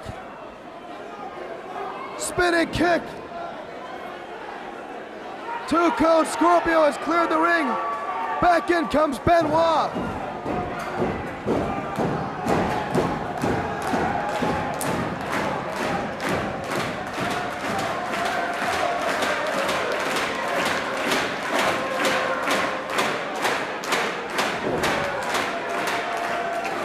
Benoit, Two Cold Scorpio. Scorpio shot in. Benoit runs right through him. The locker room is emptying once again. Wrestlers are surrounding the ring. This is starting to resemble a lumberjack match. Benoit sets up Scorpio. He's going for a superplex from the top. Will he hit? Yes! What elevation! But Benoit may have knocked himself cold. Now he goes for the cover. 1, 2, no! 2.5, Scorpio kicks out.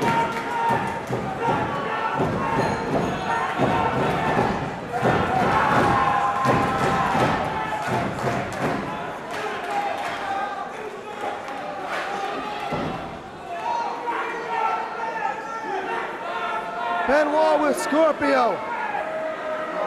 Scoop and a slam.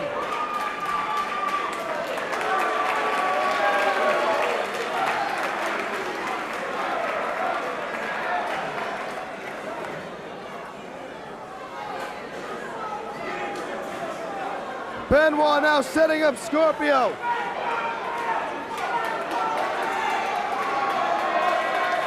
For what looks like a belly to back from the top. No, Scorpio shifts his weight. 2.5, crawling 2 3/4.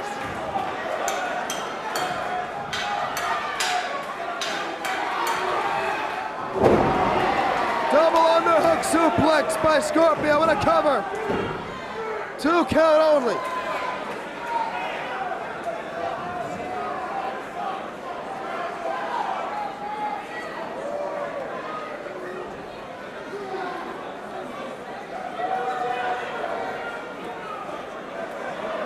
Scorpio now. Victory roll from the top. 1, 2. Oh my God. 2 7/8.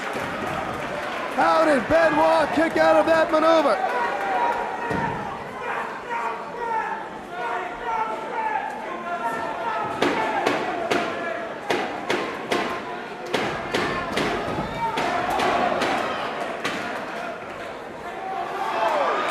Benoit hip tosses Scorpio. Both men tumble to the outside.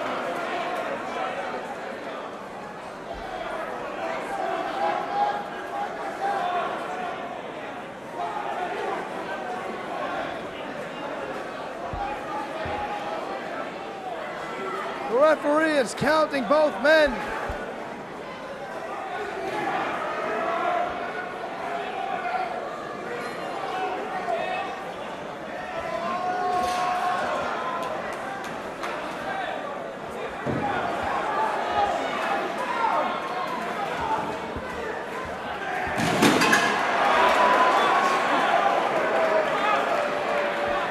Benoit still going at it with Scorpio. They're using pieces of that broken table.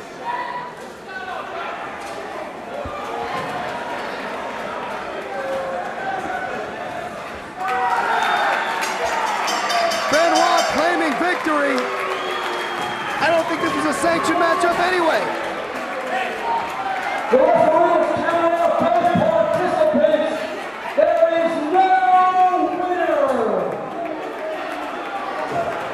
Well, apparently it was sanctioned and will go down in the record book as a double countout.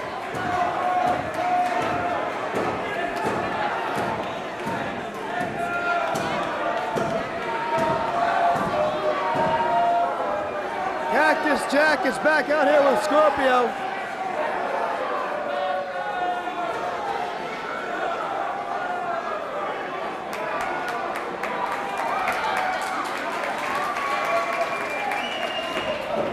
Scorpio's got a chair and clears the ring.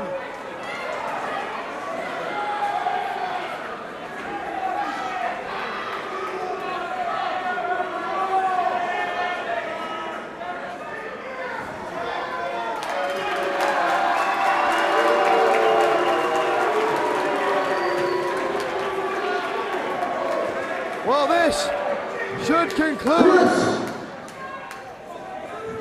I don't know what to think about you sometimes, man. You come out here and you say we got a twist because we got to work tomorrow night.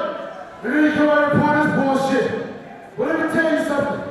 Sabu is one of the best wrestlers out here that I ever seen. And let me tell you something crazy. If you think you can take him out or anybody else out here, welcome to the extreme, baby.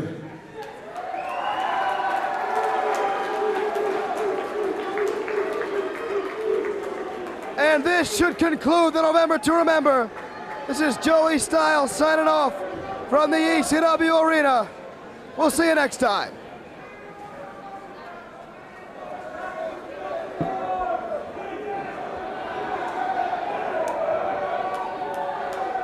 Hey, I think everybody out here should probably say a couple words of their own for Sabu on the way home. He's probably the greatest athlete ever stepped in this building. Please, if you care about ECW, you care about Sabu, say some thoughts for him.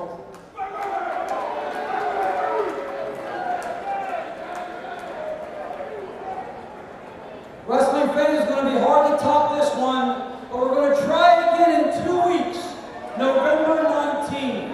Thanks for your attendance. Have a safe trip home, all of you.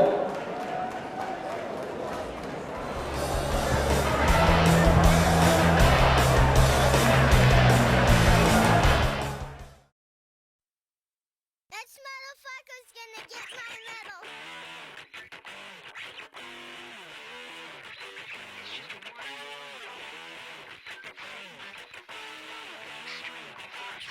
I bring you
There's a lot of ways to get dazed by Blaze.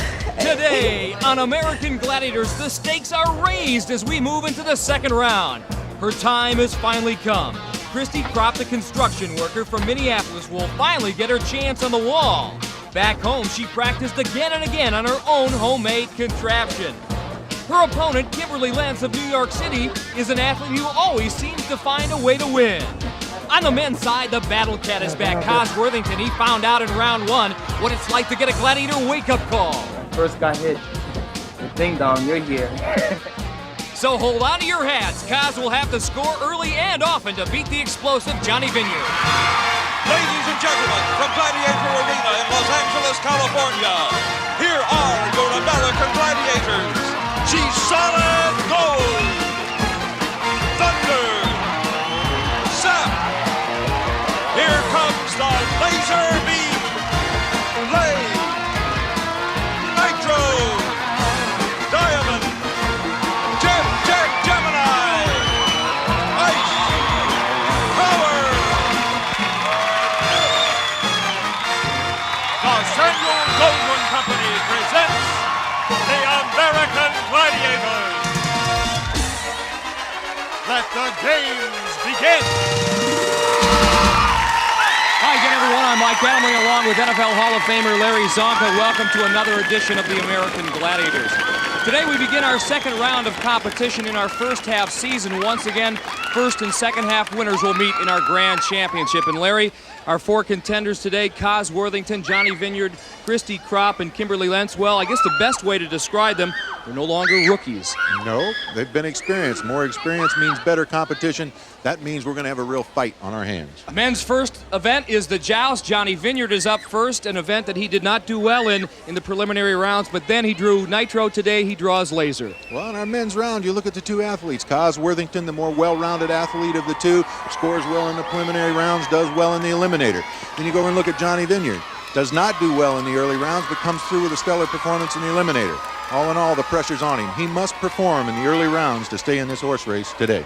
Larry, this is a second round match, and we should mention that in addition to the three winners, the man and woman who comes up with the most points in the losers bracket also advances. Again, the contenders have 30 seconds to see if they can dislodge the Gladiator from the platform.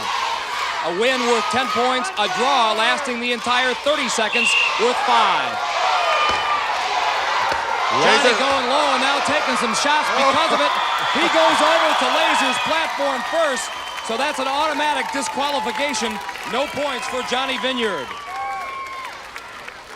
Johnny makes the big mistake. He puts his head down to avoid the blow, but never gets it back up and falls across.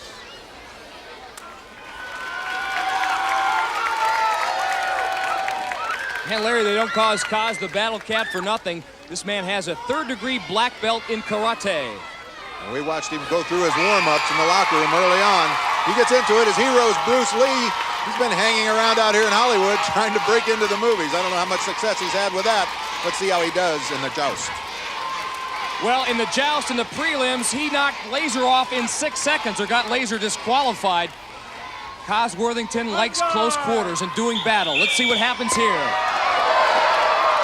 I'm sure Laser has a long memory, too. He remembered what happened in the first round. Laser has not forgotten. So no points for either Cos nor Johnny, as the Gladiators, Laser in this case, throws the shutout. Well, Cos might be looking for some battle, but Laser gives him all he wants with a couple roundhouses and peels him right off the platform. Our 27-year-old construction worker, Christy Kropp, is up first in the joust. In her preliminary round, she went against Lace and earned a draw. Today, she gets Diamond. Well, Mike, she kept a good wide stance in that go-around with Lace, maintained herself on the platform. We call her the Hammer. She works construction in the summertime, uses a jackhammer, so we nicknamed her that. We'll see how she does against Diamond. Christy, looking to get a master's degree in exercise physiology, beat Terrell Torgeson to get to this point. On guard!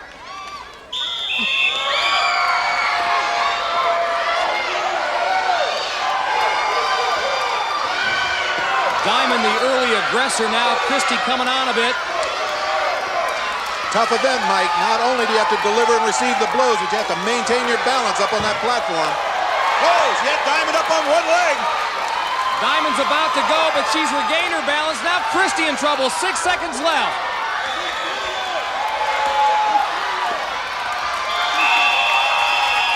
And just like the preliminary round, Christy Kropp earns a draw in the joust worth 5 points. Now Christy does a good job of avoiding some blows, then she lands a couple, but then she lacks that killer instinct. Once she gets Diamond on the defensive, she has to take advantage of it. All right, 26-year-old Kimberly Lentz up top now on the platform. She draws Blaze in the joust. In the prelims, Kimberly earned a draw, going the distance against Ice. So you know Kim is tough in this event. Again, she's a good athlete, and she has that sense of gravity and balance. Well, she's going to need it in this. She's got to get a wide stance and go on the offensive. If she just stands and takes it, it's going to be a quick trip to the mat. Kimberly with that double-barreled rooting section, not only her mom, Bernice, who flew in from Winston-Salem, but her fiancé, Warren, who just came in today from the Philippines, Larry. Yeah, that added a little something to her competitive spirit. Uh-oh, Blaze has got her going. Look at Blaze wield that stick. I got to get out of here. Kimberly took one shot in the back of the head, then one in the behind, and that was it for her. So no points for Kimberly Lentz. Fiance or no fiance, I'm getting off of here.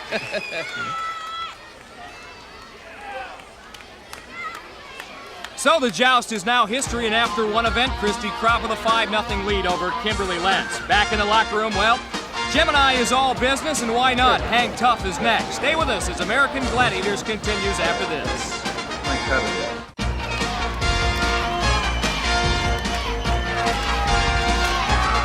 Welcome back, Gladiator Arena, Los Angeles, California. Kimberly Lentz looking to get on the scoreboard after getting shut out in the joust. She draws Zap here in Hang Tough.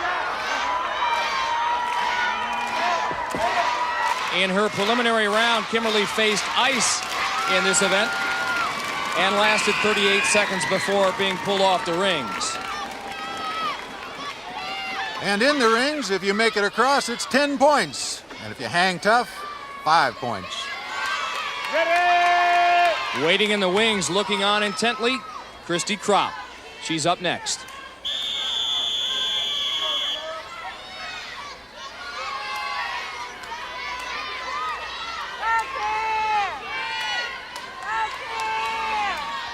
Kimberly taking those long swing actions, covering a lot of ground, but she's getting right into the grasp of the Gladiator. Kim, however, doing a nice job of keeping momentum on those rings and being able to move backwards, forwards, and sideways. Gotta move, Zap. 5, 6. Well, Kim has decided to go back to the platform, it appears, and get another start. Now, here she goes. 19 seconds left. Maybe she can go right down the middle, Mike. She's got a breakaway. Zap trying to shadow her every move on the rings. Wow, Kim now taking an outside line, doing a great job, but 5 seconds left. She got too far to the outside if she'd have taken the next ring in. So she runs out of time, but not before. She picks up 5 points for the draw, and Kimberly Lentz is now on the scoreboard, much to the delight of her mom, Bernice, and her fiancé, Warren.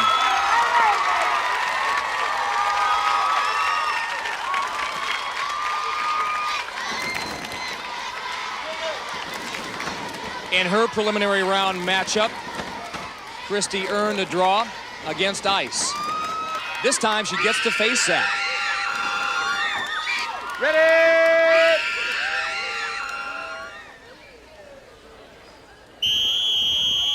And Larry, it really doesn't matter who a contender draws. All of our female gladiators have become experts in this event.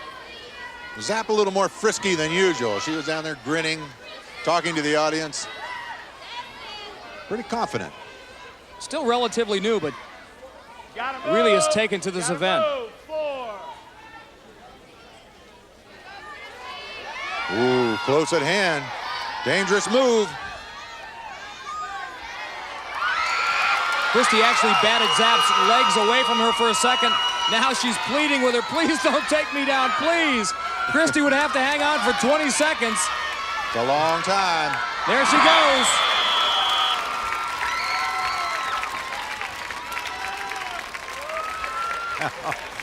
The Zapster, not that all of imposing type figure. She's little, but she's strong, and she uses that strength to pull Christy's fingers from the rings and then takes her on that trip to the mat. And with her draw, Kimberly Lentz is tied up this second round affair. Both of women have 5 points. Men's hang tough is up next, and first up for the contenders, Kaz Worthington. This man, our karate instructor, smoked Turbo in the preliminary round, and prior to that matchup, Turbo had never been beaten in 14 versions of hang tough. Well, he's been smiling a lot, trying to get the Gladiators to forget about that, but it appears that Gemini has it fresh on his mind.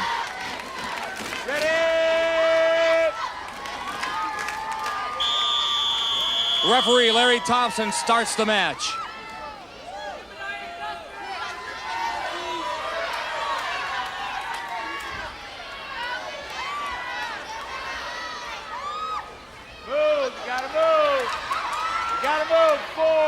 One of the things that makes Kaz good in this event, although he's in trouble now, is being able to change directions.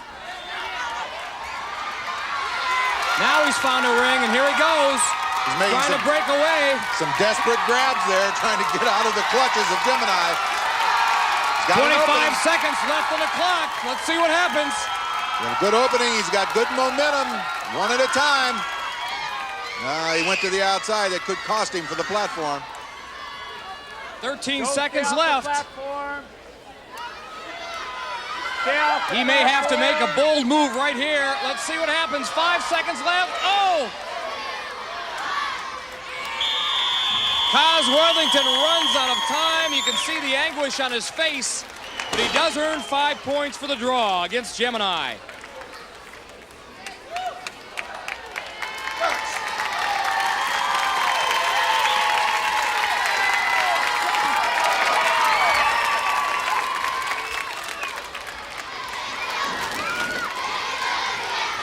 Johnny Vineyard looking to get on the scoreboard. He was shut out of the joust. Now a chance to earn points here in hang tough. Cool, calm, and collected.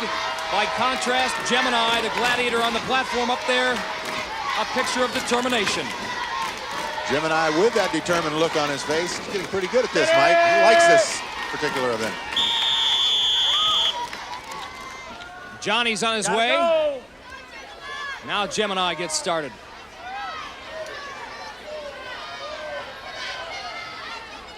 Gotta move, Johnny. Larry, the contenders who are good in this event, you notice how still their legs are. They don't waste any energy down there. They try to keep a still lower body and a active upper body with those arms. Full extension. And a certain strategy, Mike. Sometimes it's better to go back a little, make that secondary move, and that's what he's trying to do right now. Johnny trying to go down the middle. He got Gemini to commit, and now he's got Gemini in trouble, and down goes Gemini. Johnny pumps that fist. He knows he's got a chance for the 10 points. Now he peeks at the clock. There's just 12 seconds left. Gonna have to take the big gamble here. One shot. Here it is. 7 seconds left. He's got it. Johnny Vineyard on the scoreboard with 10 points. Gemini gives Johnny that look. Get out of town, man. You were lucky.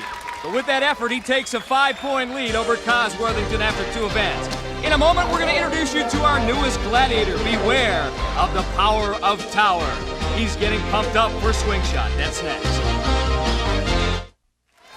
The third event in the second round match is Swing Shot, one of our 2 new events on American Gladiators. And coming into this event, Kaz Worthington trails Johnny Vineyard by 5 points.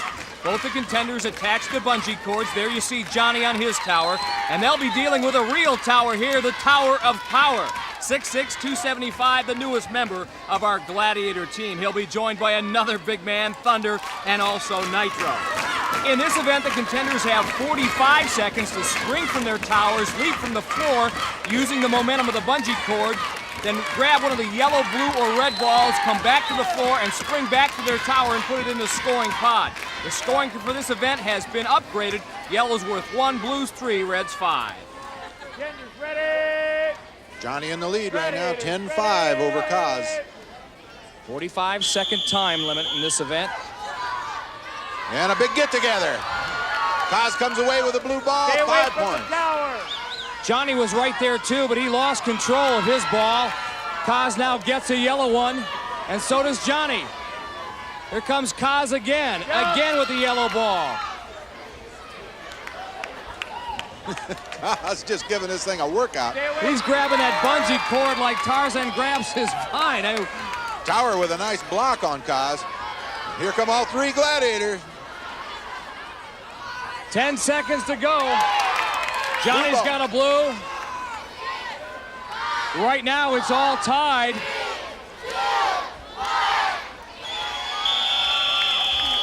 So Kaz picks up 6 points to Johnny Vineyard's 4 and cuts into Johnny's lead after 3 events, 14-11. Tower shaking his fist. This is his first taste of battle. Looks like he enjoys it. And speaking of enjoyment, look at Kaz. He's enjoying a day at the park playing Superman. He just takes balls, goes home, and puts them in the pod and picks up points in the process. Hey, coming up in 3 weeks here on the American Gladiators, our Pro Football Challenge of Champions, Larry. So my old NFL buddies are going to go head-to-head with the Gladiators. 6 former greats are going to find out what it's like to go back to training camp again.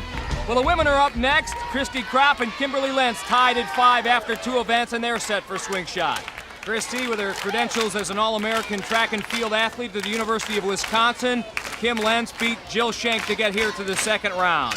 And they'll have to do battle in midair against Diamond, Ice, and Blaze. Contenders ready! Gladiators ready! This is Kimberly's first shot at this event. Christy did well in her preliminary round, but it's Kimberly Lentz who's got the yellow ball first, and she puts it back in to score the first points of this contest. Christy with a blue. Can she put it back away? Yeah, yes. It's in there. And look at Diamond and Blaze. Christy's got another blue ball, though. She's got 6 points already. Here comes Ice trying to stop the contenders. Christy going up and can't quite get to it. All right, Kim. She's got a yellow ball. 8 seconds left. Christy reaches a yellow on her way back down, the old acorn trick. Yeah, she was going for the red, but couldn't get it, and as she went by, picked up a yellow. That's it. And that's it, as Christy and Kimberly both benefited by Blaze and Diamond getting tangled up. Christy Kropp picks up 7 points, Kimberly Lentz 2. Here's a picture of synchronization. Kimberly Lentz and Christy Kropp look like the Blue Angels flying in formation. They arrive at the cylinder at the same time. Both pick off the yellow and both return to their scoring pods for the 1 point. Mike, both girls demonstrating that they're fearless. The point of being gutty. Christy, of course, having a real knack for this event. She does what she has to do, puts it in her mouth, tucks it away, takes it home. Can she get it in the pod? You betcha. Nice technique. We are halfway through our competition here in the second round on American Gladiators. Johnny Vineyard with a 3-point lead over Kaz Worthington in our men's competition. On the women's side of the coin, Christy Kropp with a 5-point lead, Larry, over Kimberly Lentz. Well, Christy's a fine athlete. We talked about it at the top of the show. Well-rounded. She's going to score some points. The objective we mentioned early on was that Kimberly had to stay in the race. She's doing that pretty good. Right now, she's going to join us down from the locker room. Well, you've scored 7 points. You're doing a little better at this point than you did in the preliminary rounds. I notice you're kind of a cool cucumber. Well, I think the pressure was on for the very first show. Now, you know, I have my game plan out. I'm a little bit more sedate. Well, we'll be watching in the second half. Good luck. All right, thank you. Well, Larry, you talked about Kimberly being a cool cucumber. Nobody's cooler than Ice Ice Baby. She joins us now from the Gladiators locker room. You've got one of your best events coming up, Powerball. Your game plan, your strategy. Game plan is I'm going to keep on their toes, and I know they're going to be quick because they're ready to score. The key to this thing is watch their hips, go low, hit them hard, bring them down. All right, see you in the second half, Ice. Got it. And we'll have that second half coming up, plus that all-important eliminator as American Gladiators continues after this. Welcome back, Gladiator Arena, and it's time now for Kaz Worthington and Johnny Vineyard to do their thing in Powerball. They'll be going against Thunder, Nitro, and Laser. And as Thunder gets wound up for this Powerball matchup, let's take this time out for this Gladiator moment. Probably one of my most memorable moments on the American Gladiators was my first season with the show. I was involved in a shutout in Powerball with Nitro and Laser. I think it was the only shutout of the season I was involved with, so it meant a lot to me. Mike, from those days in the NFL, those shutouts are nice to remember. And Larry, for the second round of Powerball, we've upgraded the scoring. Scores in the outer cylinders now worth 3 points, a score in the center cylinder worth 5. And Powerball is brought to you by Nintendo, makers of Super NES. Now you're playing with power, super power. Kaz told me a little earlier that his favorite Gladiator was Thunder because he's such a nice guy. We'll see if he still has that opinion after this game of Powerball. Look at that quick. Kaz zips by Thunder for the first goal.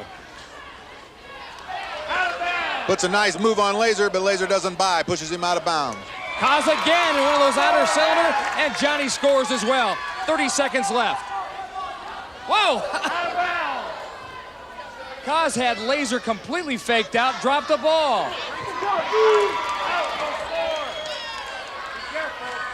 Nitro talking about some of that strategy and teamwork. They're a little baffled out there right now as Johnny punches one in. He's kind of got them divided between themselves with those moves. The trio of Gladiators hasn't seen this kind of quicks before in two contenders. Kaz tries a power move on Laser and finds out that won't work. He had a cylinder sandwich there, and that's it.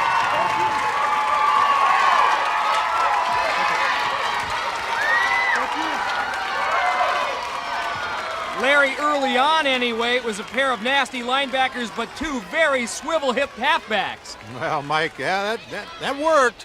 But like the NFL, sooner or later, it's time to pay the fiddler, and here Kaz does. Female contenders are waiting in the wings for their turn at Powerball. They no doubt paid attention to the success that Kaz and Johnny had. Christy Kropp with a 5-point lead over Kimberly Lentz coming into this event. Gladiators are pumped, and doing the honors for them, Blaze, Ice, and the Zapster. There she is, as they demonstrate the 360-degree 5. Mike, the two contenders, they've had contact at arm's length. Now it's face-to-face. Ready! Kimberly lists this as her favorite event. Thought she'd do the best at it. And scores right off on Zap. So did Christy. Zap went a little high. Referee Larry Thompson blowing the whistle. Up around the neck, Blaze is out, 2-on-2. I saw Zap do the very same thing, but Larry Thompson calls Blaze for the infraction. 38 seconds. Blaze can't believe it, but here's the proof. She's too high, she's been warned, now she's out. They'll basically have to play man-to-man defense. Zap on Christy at the moment, Ice on Kim.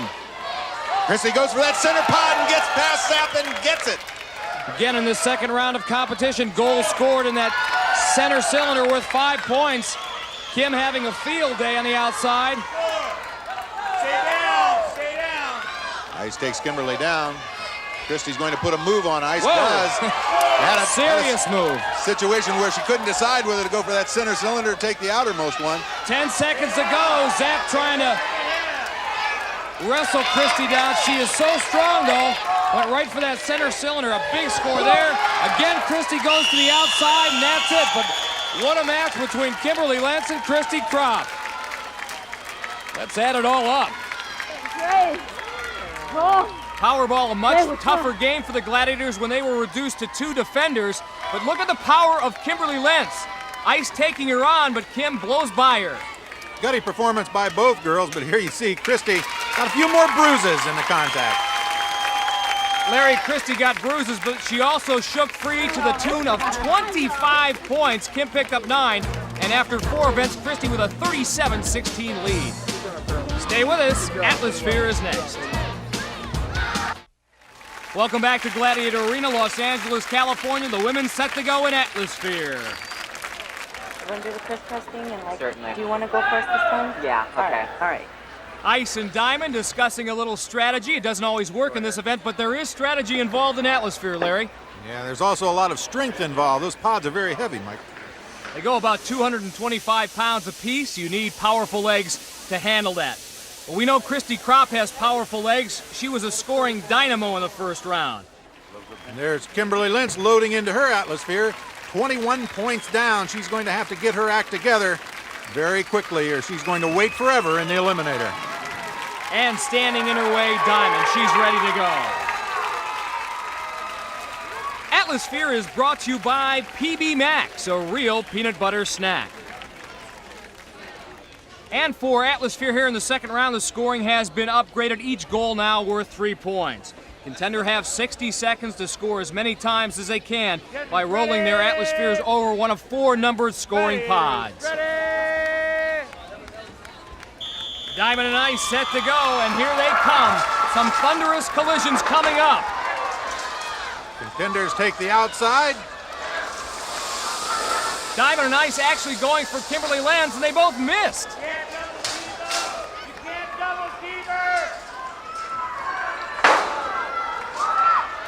Christy breaking open, heading right straight down the court. Diamond right behind her. Will she be able to stop in the pod? Nope, Diamond says no way. Again, keep your eye on the little black knob in the middle of those scoring pods. Those are electronic sensors, and a contender has to roll their Atmosphere over those sensors to constitute a score. Kimberly Lentz did there. Here comes Christy Kropp towards scoring pod number 4. She's right on top of it, but she can't hit that sensor, Larry. We got 5 seconds to go. And a whistle blocks her from her last score. Christy getting into the pod, but no points for that last one. Kimberly Lentz wins Atmosphere 6-3 and makes a small dent in Christy's lead after 5 events. It's now 40-22. The life of a gladiator. Ice, Ice, baby. About to shed a little more light on that subject in our Ask a Gladiator segment. Now, Bernice Remmers from Crown Point, Indiana writes, Dear Ice, what do you like to do in your spare time? Well, Bernice, the Gladiators takes a lot of my time up since it is all year round, but when I do have some time, I spend it with my horse. I do a lot of jet skiing, and I'm training in the gym quite a bit. Training in the gym is a code of conduct that Tower lives by. He's our newest gladiator, and he's about to get his first taste of Atmosphere. Johnny Vineyard getting inside of his cage. He trails Kaz Worthington 23-20. Larry? Kaz hoping to build that lead. Of course, he's going to have to face off with our other gladiator, Thunder, and Thunder's right at home at Atmosphere. Contenders ready! Gladiators ready! Here they come. Head-on collision between Tower and Johnny. Kaz trying to reverse his field on Thunder. He may get away with it. Yes, he picks it up. Pod number 4. Well, we haven't seen too many contenders do that. Picks up one at number 1. Johnny now rolling towards scoring pod number 3. Can he hit that sensor in the middle? No, he misses that one as well. Oh, Kaz can't get it to settle. Number 4. Thunder does a good job holding him out. Johnny with an open break for 3. Kaz sees it 2. Johnny gets there first, Larry. Kaz having some real good moves in there, being able to reverse his Atmosphere. 5 seconds to go. Johnny, can he get this one in? He does. And that's it. And they wind up with 2 goals apiece for 6 points. And the differential between the two remains the same. It's Kaz 29, Johnny 26. Coming up next for the men in the wall, we'll have that as American Gladiators continues after this timeout. After 5 events in their second round match, Christy Kropp with an 18-point lead over Kimberly Lentz as the women are set to scale our 32-foot wall. Kimberly Lentz There she is right now. And she'll be trailed up the wall by Zap. Takes a licking and breaks on it. Christy, on the other hand, well, if you're going to handicap this event, Larry, you might be tempted to go in favor of Christy because she practiced this at home, believe it or not. Mike, I don't go along with it. That's like shadow boxing. The difference is she's going to have Diamond behind her now. Still, Larry, you have to give her credit for coming up with that makeshift version. She's been looking forward to this event. This is a chance for a contender to pick up 10 points if they're the first one up the wall in under 60 seconds.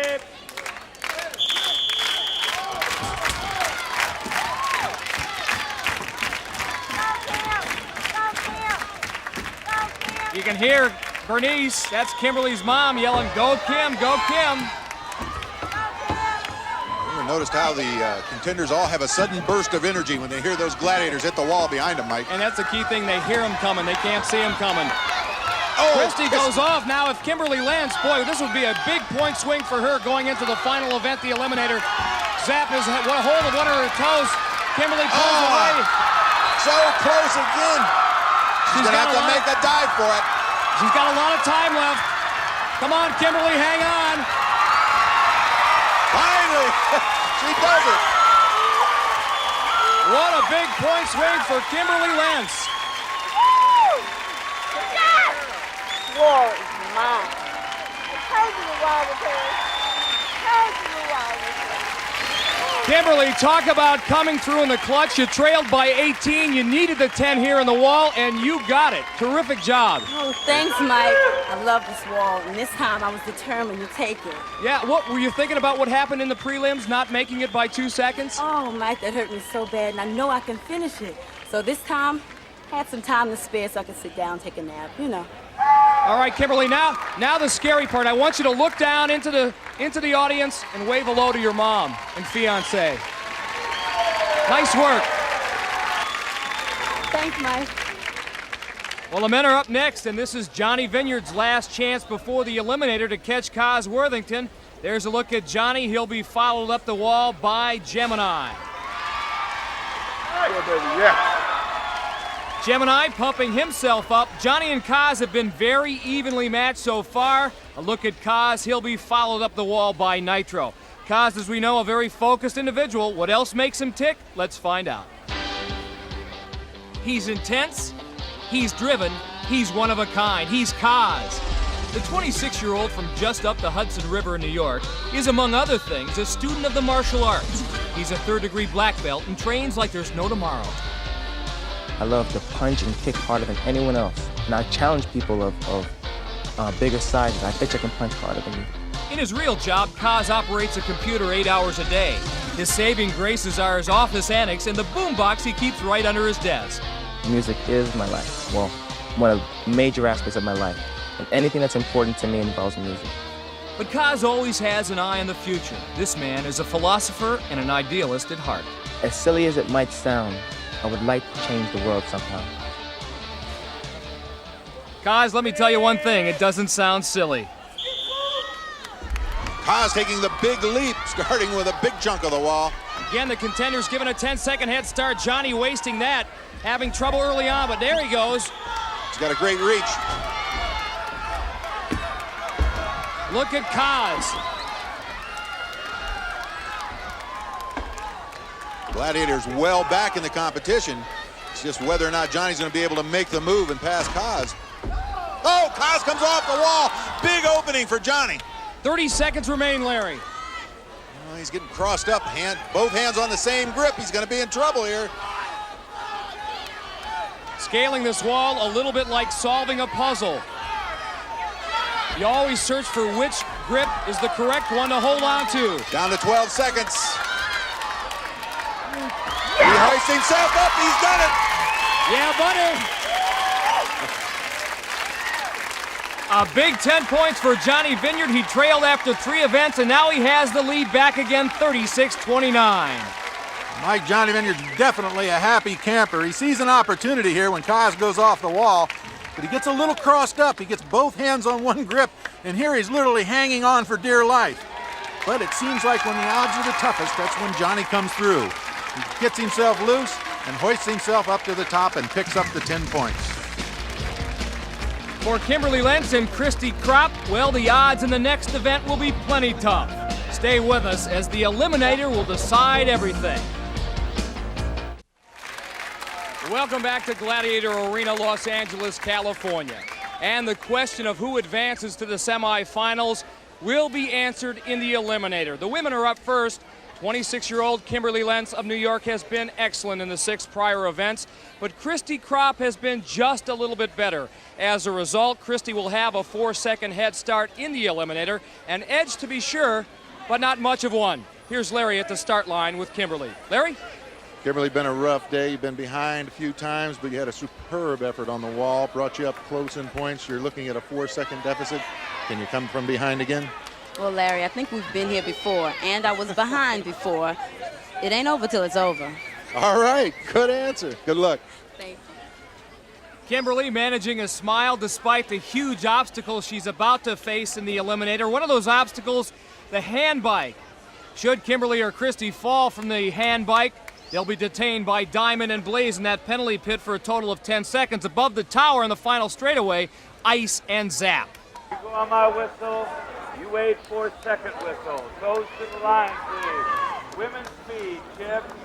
And once again, our scoring format in the Eliminator, each point worth a half second in time. Christy led by 8 points coming into the Eliminator, thus the 4-second head start. She's in the orange, Kimberly Lentz in the yellow. Larry, this should be a good one. Kimberly not too intimidated by that handicap. She sees herself in the winner's circle. Christy, the All-American in track and field at the University of Wisconsin in the 400-meter hurdles and the javelin. But Kimberly Lentz has cut into that 4-second head start as Christy struggles on the hand bike. Actually, both women struggling. Christy touches down first. Off the log she goes. Kim sets herself and goes sprinting across that spinning cylinder. She's got the lead. She's on the cargo net first.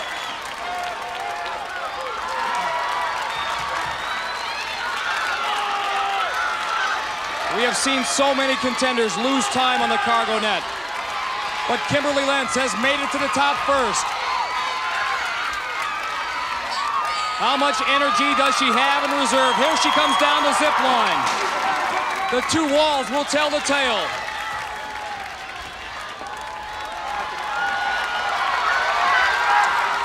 Here comes Christy.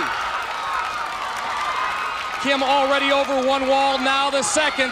She's manhandling that second wall. She's coming down a straightaway. Larry, I think she's got it. She's going on to the semifinals. Oh, takes a spill right at the finish line. Overcoming that 4-second deficit.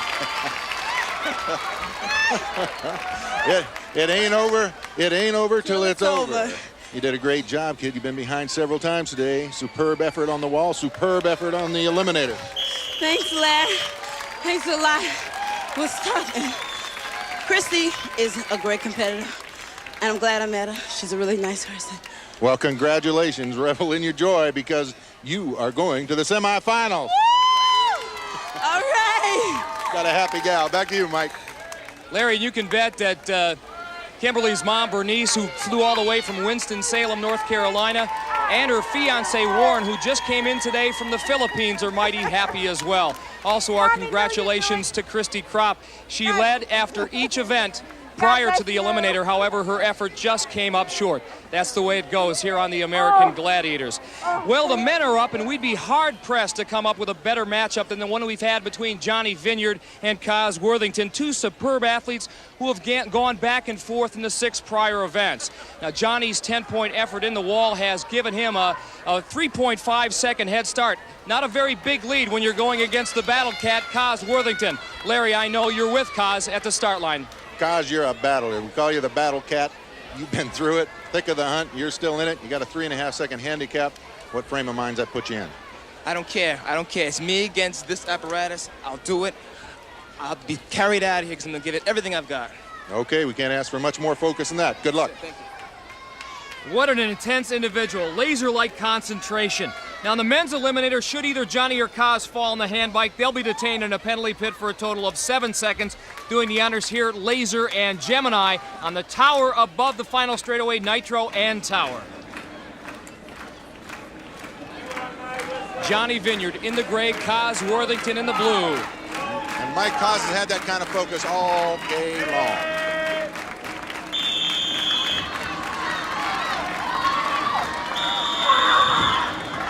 Boy, look at Johnny muscle his way across that hand bike. In a hurry, a man on a mission, zooming across the cylinders. Boy, is he quick. Kaz fighting and struggling, trying to get close to that platform. He does, he's there. Now the question, how quick does he get up that cargo net? He actually leaps for it.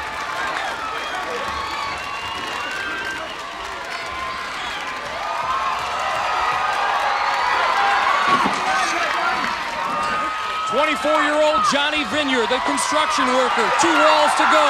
Now 1 and a final corridor. And he bolts over that second wall, lands on his toes. Larry, he's on his way, fighting that ball. Finally over the last hurdle and across the finish line. He's moving on to the semifinals. Bring him in here. Bring your uncle in here. Johnny, congratulations. What a comeback. You had some problems in the early preliminary round, but you have overcome that. You settled in as a veteran. Oh, yeah. I had some good competition, so I had to be good. And you had some good support as your uncle joined you here for the final round. Thanks, Charles. Yeah. Well, congratulations and welcome to the semifinals, buddy. All right, thanks a lot. Mike. So hats off to our construction worker from Tustin, California, Johnny Vineyard and Kimberly Lentz, moving on. Now, Christy Kropp and Kaz Worthington, losers today, are not necessarily eliminated. Should their scores hold up, they could qualify for the semis from the losers bracket. Well, that's our story from Gladiator Arena, Los Angeles, California. For Larry Zonka, I'm Mike Adamley. See you again next week for more exciting semifinal action.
One day some of the kids from the neighborhood carried my mother's groceries all the way home. You know why? It was out of respect. No name, man. The original nutter. Take in and take check. You can't patch along the shy effects. And when we come with murderation, all original gangster, man. Here when we tell them no, you hear me coming to imitate, originate, we come to originate. Alright, mate. Now what you doing, mate? Here when we tell them we come with them from gears, and I'm gonna stop that. Watch me tell them, boy. Watch this. Nanini wo, zing na na na no no no. Nanini wo, zing na na na no no no. Nanini wo, zing na na na no no no. Yeah, no no no no no no. Bad boys in a London, rude boys in a England. Bad boys in a Jamaica, rude boys in a Kingston. Watch out, you never know the gangster. Me say them in a jungle. Well, yeah. me say them in a jungle. Well, yeah, you never know shy effects, man, big in a jungle. Well, yeah, you never know you can watch it, big in a jungle. When we tell every boy, watch it now, man. Me a the nutter, original man, nutter, original man, nutter, original man, nutter, original me a the nutter, me better than the bad boy, 'cause they are feared. Lock off the jet where you call Skywalker. In a one school, them call me troublemaker. Better than the predator and the dominator. Better than the gargan and the dandada. So who try a thing? You ain't quite butter. I tell you, say your flex man, not a show the border. Dibby, we tell you why me ball. And in the world, sing na na na no no no. And in the world, sing na na na no no no. And in the world, sing na na no no no no. Yeah, yeah. No no no no no no. Bad boys in a London, rude boys in a England, bad boys in a Jamaica, rude boys in a Kingston. Watch out, you never know the gangster. Me say them in a jungle. Well, yeah, you never know the article. Me say them in a jungle. Well, yeah, you never know shy effects, man, big in a jungle. Well, yeah, you never know you can watch it round the jungle. Well, me a the nutter, original man, nutter, original man, nutter, original man, nutter, original man, me a the nutter, me better than the bad boy, 'cause they are feared. Lock off the jet where you call Skywalker. In a one school, them call me troublemaker. Better than the predator and the dominator. Better than the gargan and the dandada. I tell you, you can't patch him and I can't show the border. Yes, I am flex man, pull up on no lighter. We tell the people, even a rude boy man, I am a murderer. Kill up any DJ on the corner. You hear me? Shy flex him is a murderer. I kill up any DJ on the corner. We tell the even a rude boy man.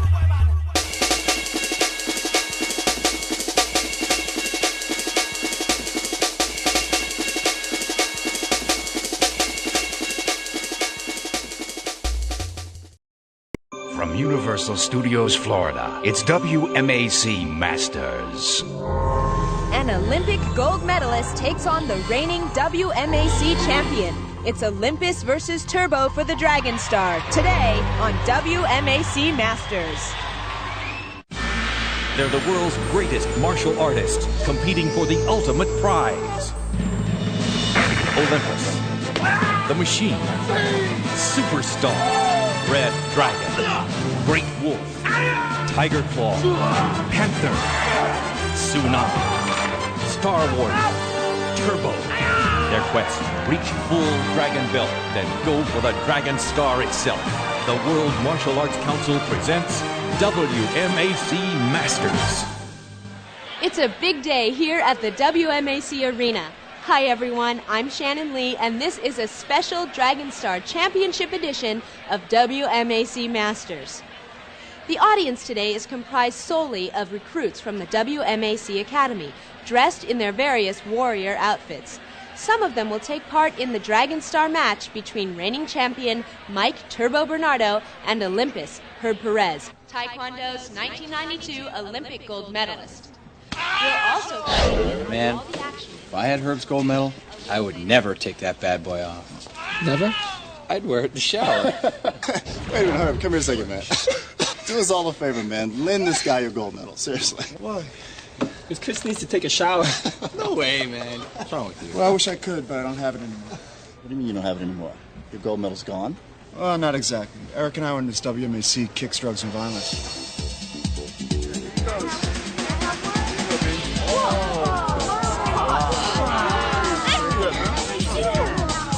One of the seminars took us back to my old high school. The kids there were really excited for our visit, all except for one. Thanks a lot, buddy. Thanks. Watch where you're going, you stupid idiot. You want to see some real martial arts? I'll show you some. Yeah! Yeah! Yeah! Yeah! Yeah! No! It's not right, man. Come on. You need to leave him alone. Hey, come on, man. You okay?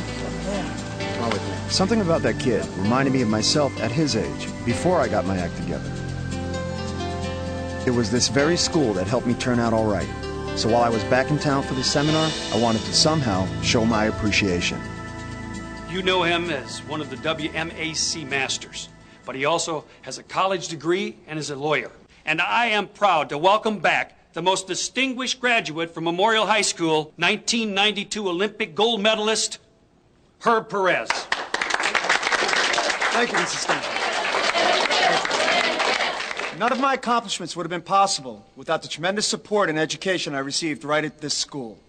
I learned that to do great things, you must first start by being a good person. Come on, man. I'd like to dedicate this Olympic gold medal to Memorial High School. Hopefully it will inspire other students to achieve their goals as well. Thank you. That gold medal journeyed a long way to finally wind up in my old high school's trophy case. I never dreamed that it wouldn't stay there for long. I am Panther.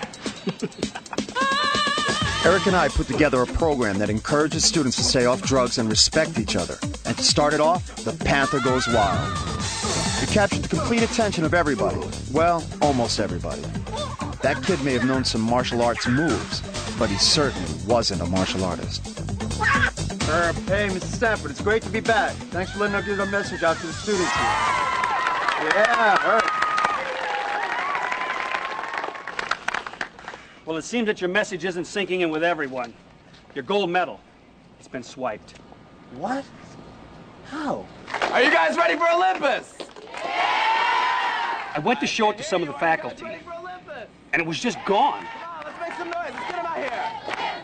Olympus. Well, even after that shocker, you know what they say. The show must go on. Thank you. First, what do WMAC masters do when someone tries to start a fight? Do what's right, don't fight. Do what's right, don't fight. Hey, if you don't want to listen, why don't you leave? Come on, buddy. Show a little respect here. Why don't you make me? You know, it's a good idea. I've seen some of your moves before. Why don't you come down and help us with the next part of the demo? Get out of here. No way. Come on, hotshot. Come on, Jake. Come down and show some of your moves, man. Come on.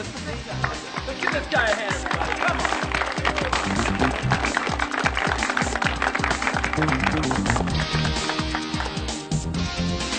Hey, what's your name? Turbo loser. Oh, what's this?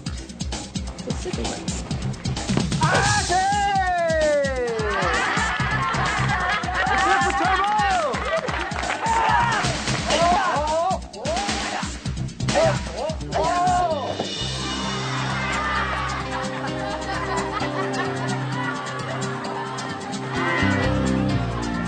Well, he and I hit it off about as well as a real Turbo and me. I don't know, Herb. There's a better chance of us finding a second Dragon Star than ever seeing you gold medal again. You never know. No, I don't know what to do with you. Just sit down.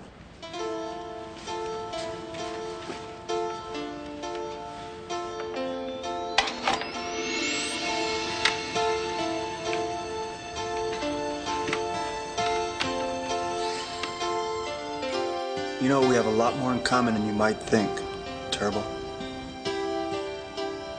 It's Jake.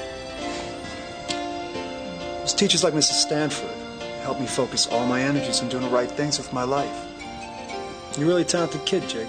There are a lot of people in the school who can help you, too. I must have spent 2 hours talking to Jake. When he finally warmed up to me, he was full of curiosity about the World Martial Arts Council and the Olympics. I could see there was a smart, enthusiastic person behind that tough guy image. He was a pretty good athlete, too.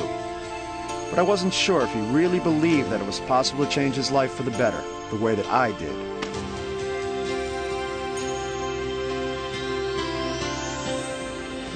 Oh. I see why you weren't on the Olympic basketball team. Oh, you had to mention the Olympics. Just getting over my medal being stolen. We'll try getting over this. Oh, yeah. What the gosh? Look, you're still a gold medalist whether you have it or not. At least you may have helped turn Jake around. You got a pretty good lesson today. And now so do you. Oh! Yeah, that's the game. How about I meet you up front? Get the car, lift my bag inside. Okay.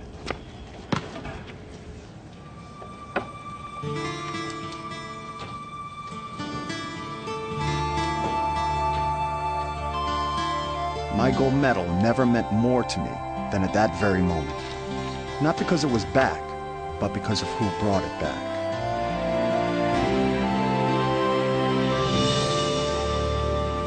Jake was desperate for respect. I was the same way as a kid. Yeah, me too. But I became a student of the martial arts. I realized you had to earn respect. First point of the Dragon Star. And now you're an Olympic champ. Future Dragon Star champ? I hope so. But I gotta get past him first. Now entering the World Martial Arts Council Arena, Mike Bernardo, Key Symbol, Turbo, Status, Dragon Star Champion.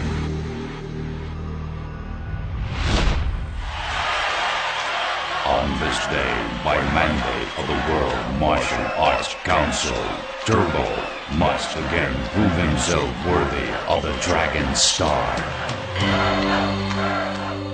Will Turbo hold on to his Dragon Star title, or is he just getting the throne warmed up for Olympus? We're just moments away from the championship match, and we'll have a look at the ongoing women's tournament next.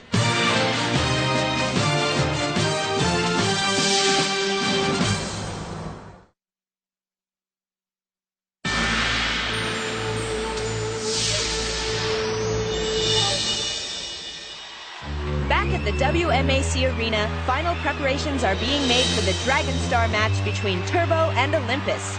While we wait, here's an update on some recent action in the women's tournament.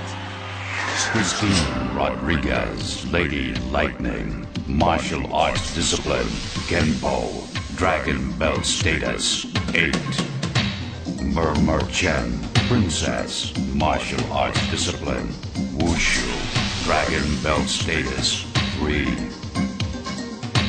Doom City, with its black ninjas, was the site of this preliminary match between two very different martial arts stylists. The power bars were dead even during the first half of the competition as the athletes easily handled the ninja onslaught. But once the two came close enough to battle it out one-on-one, Lady Lightning struck, dominating Princess for an easy win. Our second match also took place at Doom City.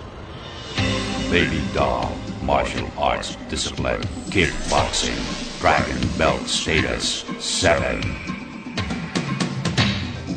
Mouse, Martial Arts Discipline, Karate, Dragon Belt Status, 3.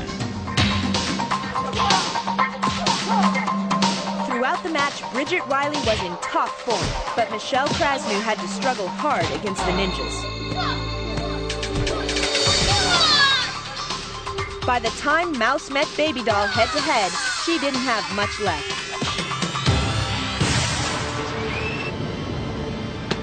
As always, the two winners headed back inside the arena for their showdown. Battle Dome Finals, Christine Rodriguez, Lady Lightning, Bridget Riley, Baby Doll. A win for Christine would move her to within one key symbol of full Dragon Belt, that much closer to challenging Tarantula for the women's Dragon Star title.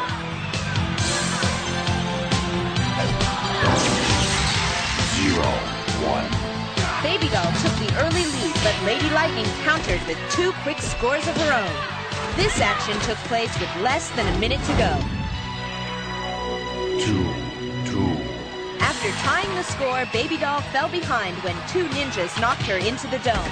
Then Lady Lightning sealed the victory in the final seconds like this. That's a look at some of the women's action. Now let's go back live to the arena, where this crowd is about to get turbocharged.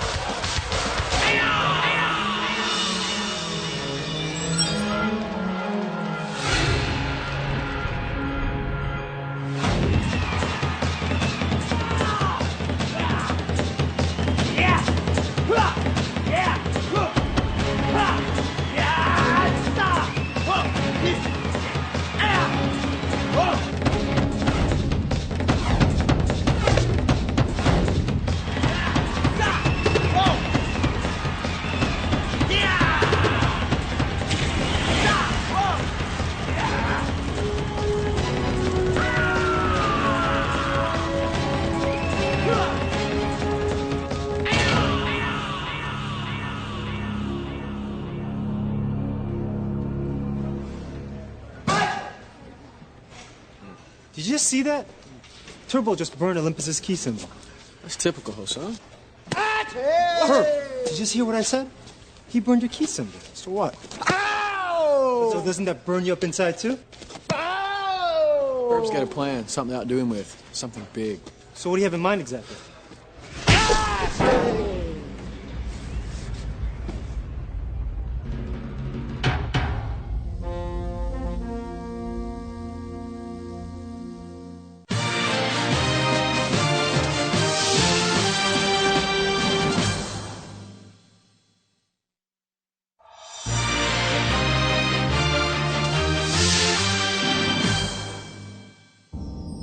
By order of the World Martial Arts Council, Herb Perez, Olympus Dragon Belt status full, shall now satisfy the final condition for Dragon Star certification, relinquishment of the Dragon Belt.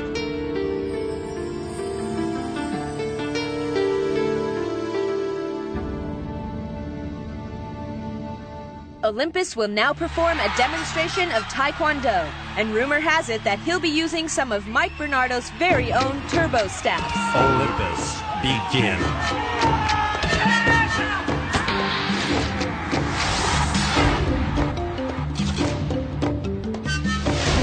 Olympus, continue.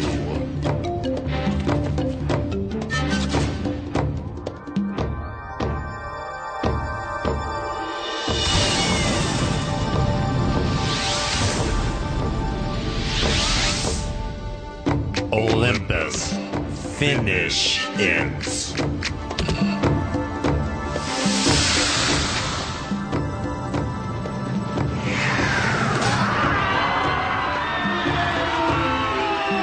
Get set for Olympus versus Turbo. We'll be back to Universal Studios Florida for the championship match. The Dragon Star up for grabs.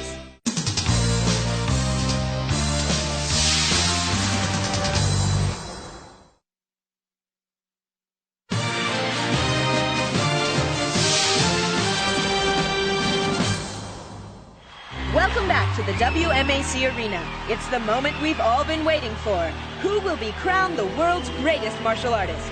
Dragon Star Championship, Herb Perez, Olympus, Mike Bernardo, Turbo. Turbo will now place the Dragon Star within the tri-chamber cyber cell. Once the Dragon Star makes contact, it will lower and the entire platform will begin to rotate.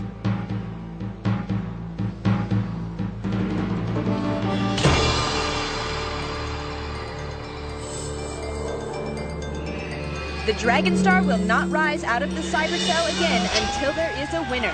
And the winner will be the athlete who is left standing alone atop the rotating platform. Dragon Star match, begin. The rules are simple. If you fall completely off the cylinder, you lose. However, if you leave the rotating platform but do not fall off, that is considered a violation, and the council orders a ninja to join the battle to increase the difficulty level. In order to win, you must be the only one atop the platform. Your opponent and all ninjas must be forced off.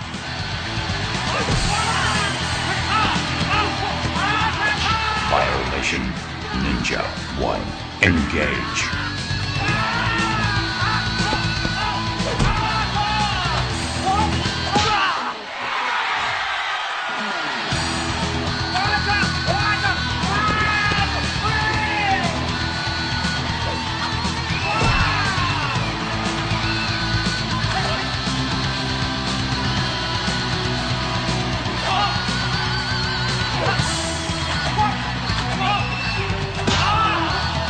Violation, Ninja 2, engage.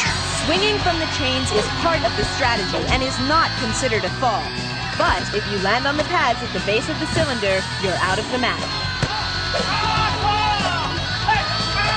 Violation, Ninja 3, engage.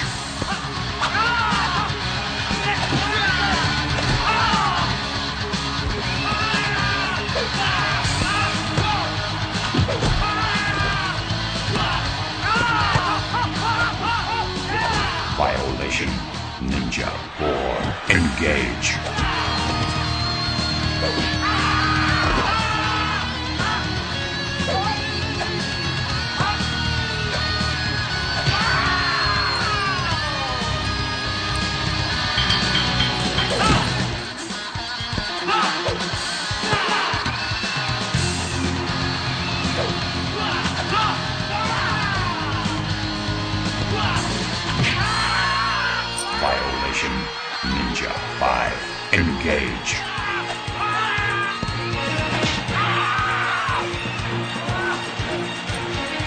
Turbo seems unaware that Olympus is dangling from the ninja. I'm sure he thinks if he gets rid of the last two warriors up on the platform, he'll win.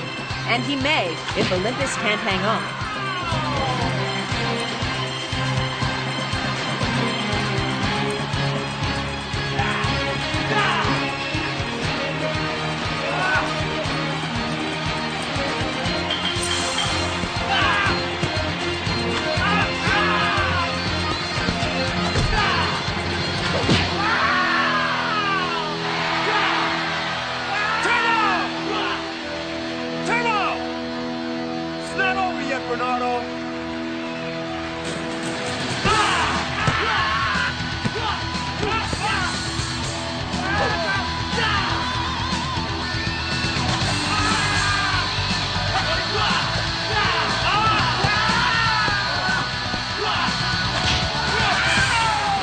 Dragon Star Champion Herb Perez, Olympus. Herb Perez, Olympus, the 1992 Olympic gold medalist in Taekwondo, has now attained the ultimate prize in martial arts. Herb said he was dedicating his match today to a student named Jake at his old high school. He's got to be one happy young man right now. As the new Dragon Star champion, Herb Perez will occupy the throne in the WMAC arena. What are you all looking at? Oh, nothing. Just the ex-champion. Don't worry. I'll be back. As Mike Bernardo did unsuccessfully today. And as for Turbo, he'll most likely re-enter the WMAC Masters tournament, going for his second degree Dragon Belt. But the former champion will have to start fresh with no key symbols to his credit. For the World Martial Arts Council, I'm Shannon Lee. See you next time on WMAC Masters. Filmed at Universal Studios Florida, where you can ride the movies. Like all the WMAC Masters, Herb Perez sets a series of goals for himself that he's constantly updating. High school graduation, Olympic gold medal, law degree, and now he's a Dragon Star champion. So whatever your goals are, big or small, you don't give up. You stay in school, you learn all you can, and you keep trying. You are the master of your own destiny.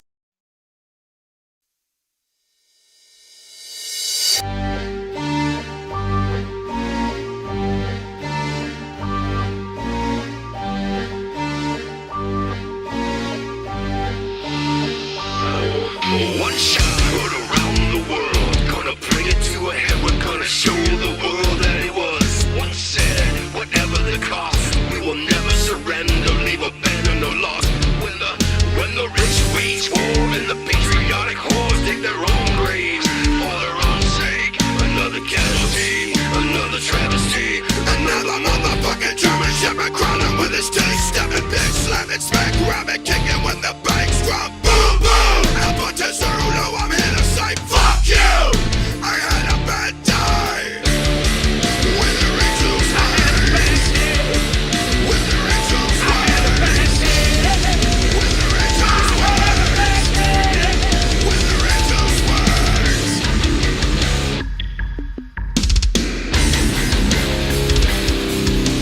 Glorified, glorified, patriotic, parasite. Punishment of system tribal, being bred to lead to slaughter.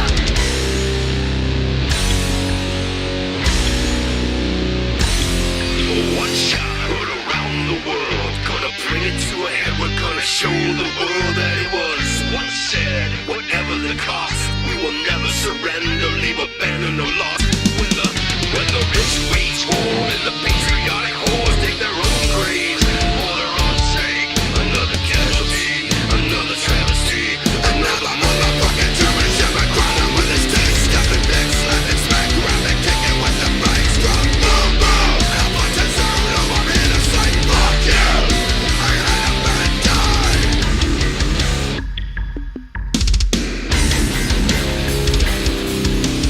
Falling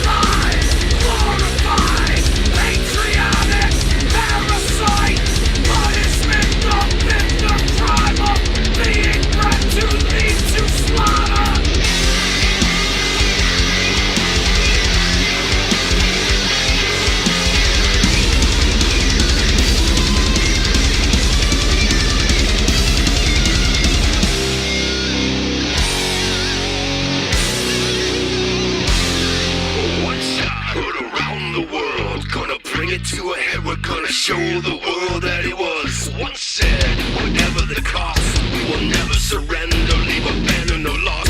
When the rich wage war and the patriotic whores dig their own grave for their own sake. Another casualty, another travesty, another motherfucking German shepherd grinding with his teeth, stepping big, slamming, smack, grabbing, kicking with the brakes. Drop, boom, boom. Alpha to Zulu, I'm here to say fuck you. I had a bad time when the angels raised.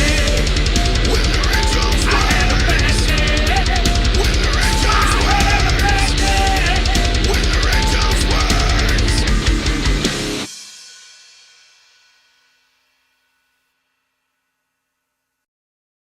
Danger of disappearing. Studies show that once they turn 9... Do you know how much money has been won on Supermarket Sweep? There goes $5,000. There goes another $5,000. Look, these women won over $10,000. Team after team, it's been win, win, win. How much has been won? Over $500,000 on Supermarket Sweep. Now, are you ready to go shopping? Who's got the Pillsbury Banana Bread Mix? Okay, you're on. Who's got the Resolve Carpet Cleaner? Okay, you're on. Who's got the Diet Right Cola? Okay, and you're on. We're ready to play Supermarket Sweep. And here is our host, David Ruprecht. Oh, all right. Wow, hi guys. And hello to you, and welcome to Supermarket Sweep. Now, as I'm sure you know, one of these three teams may be going home with $5,000. And since they're so peppy and energetic, we're going to help them out by giving each team a free 1 minute and 30 seconds to use on their sweep. There it is. And on top of that, we're going to give somebody a chance to pick up 10 seconds and a cash bonus right now. So whoever wants to play first, step on forward and buzz in as soon as you think you know what I'm talking about. Okay, here we go. When something is definitely going to happen, you could say it's a blank thing. Margot. Sure. Sure it is. Sure it is. There you go, Margot. That's 10 seconds. Now, Veronique, you've got the chance to earn the $50 in the mini sweep. Just go out there and find that specially marked product called Sure and get it back to me within 30 seconds. Now, if you get it back within 20 seconds, I'll double the money and give you $100, all right? All right. So the faster you shop, the more money you make. Are you ready? Yes. Go! Go, Veronique. Come on, Ronnie, go!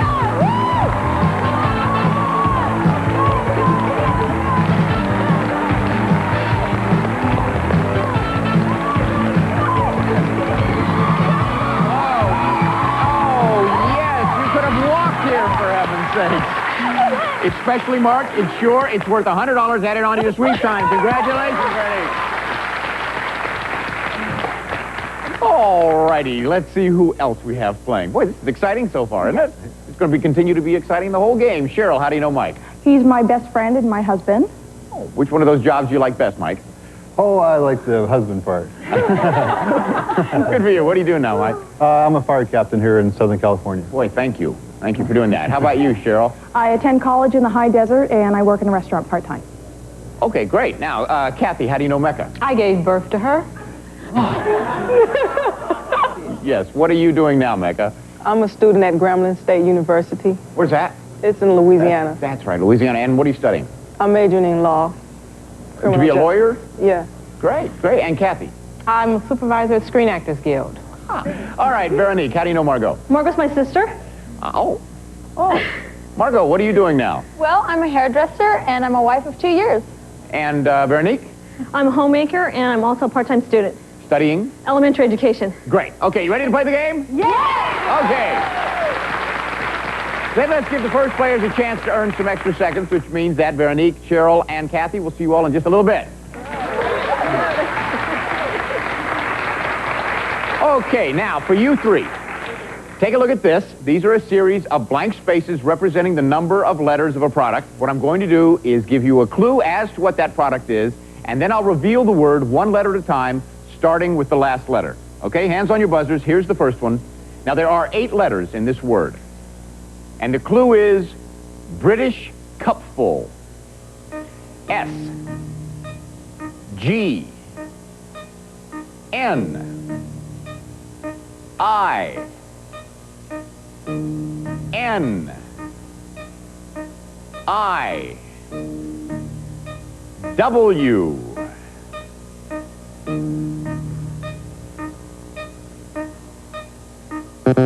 Oh, it's Twinings. Twinings tea is what we were looking for. Okay, here's the next one. Here's the next one. Now, there are 7 letters in this word, and the clue is a welcome substitute. A, R, O, M. Mike. Cremora. Let's see. All right, get you on the board, Mike, with 1:40. Good for you. All right, here's the next one, and there are 6 letters in this word. And the clue is highly cultured. N, O. Mike. Dan and yogurt. Well, let's find out. That is it. And that moves you into the lead, Mike. All right. And here is the last one, and there are 8 letters in this word. The clue is da-da-da-da-da-da, charge. L, L, E, C. Mike. Duracell. Check it out. Yes. Good for you, Mike. All right, you got all 3 of those. Let's see where we're at. Mecca has 1:30. Margot has 1:40. Mike has 2 minutes. He's in the lead. We're going to give your partners a chance to play right after this. Now, what did the duck say when he tried to buy some chapstick? Well, he said, look, I don't have any money, so just put it on my bill. What Duck said. And speaking of chapstick, how many of you remember that popular product spokesperson known as Susie Chapstick? Well, did you know that she was an Olympic champion? See if you can figure out which event she competed in, and I'll check your answer when we come back. More big-time, lifetime action on Supermarket Sweep after these big-time commercials. How to give your family the moistest cake. Hi, this is David Ruprecht. Welcome back to Supermarket Sweep. Well, before we left, I was talking about the woman that everyone came to know as Susie Chapstick. Well, her real name, of course, is Susie Chaffee, and in 1967, she became the highest-ranking American Olympic woman skier. Now, she retired from the U.S. ski team in 1968 and went on to develop freestyle skiing. Now, she won that championship 3 years in a row from 1971 through 1973. Now, obviously, as a skier who has to deal with harsh weather, she became the perfect spokesperson for lip balm and will be forever remembered as Susie Chapstick. Okay, let's say hello again to Veronique, Cheryl, and Kathy. Welcome back. Now, remember, the more time you earn here, that's the more time you get to spend out on the market trying to win the sweep and your chance at $5,000. Good idea? Okay. Well, then let's see how good you are at pricing items. Look at these 3. We have a package of 4 GE 40-watt soft white light bulbs. We also have a box of 22 Pine Sol Spruce Ups moist cleaning wipes and a 23-ounce box of Life cereal. Sort of, you light up my life sort of thing. Okay, which one of these three products do you think sells for under $3? Under $3. I think it's number 1, number 2, or number 3. Lock in your answer, and if you're right, you'll get 10 extra seconds added onto your sweep time. And if all 3 of you get it right, I'll give you each an additional 20 seconds. Veronique, which one of these light ups my life do you think is under $3? I chose number 1, the soft white light bulbs. The GE light bulbs, okay. Cheryl, how about you? I also chose the GE soft white light bulbs. So you and Veronique thought it was the light bulbs. Kathy, if you thought it was the light bulbs, then it is. You're going to get an extra 30 seconds in the market. What'd you say? I chose number 2, the spruce up. Oh, so you thought it was number 2. Well, now you could be the only person to get 10 seconds, Kathy. Let's see. The product up here that sells for under $3 is... It is the spruce up. Good for you, Kathy. They sell for $2.73. You get to 10 seconds, Kathy. And you weren't too sure of yourself. Oh, well, you know. But you were right. Yes. Good for you. All right, let's all add on some extra time with our next game, because you know those magazines you see at the checkout stand. Well, you may have seen these stories in the headlines, so get your hands on your buzzers. Here's the first one. Her novel is called For Love Alone, and it's a fictional account of her marriage and divorce. Veronique. Ivana Trump. From the Donald, yes. Okay, another 10 seconds for you. Moves you back into second place. There's only 10 seconds separating every team. Very close game. Here's the next one. This singing superstar helped open Euro Disneyland and at age 46 has 6 tattoos. Veronique. Cher. That is it. Do you read those tabloids, Veronique? I sure do. Good for you. Good. And it also put you into a tie for the lead. Here's the last one.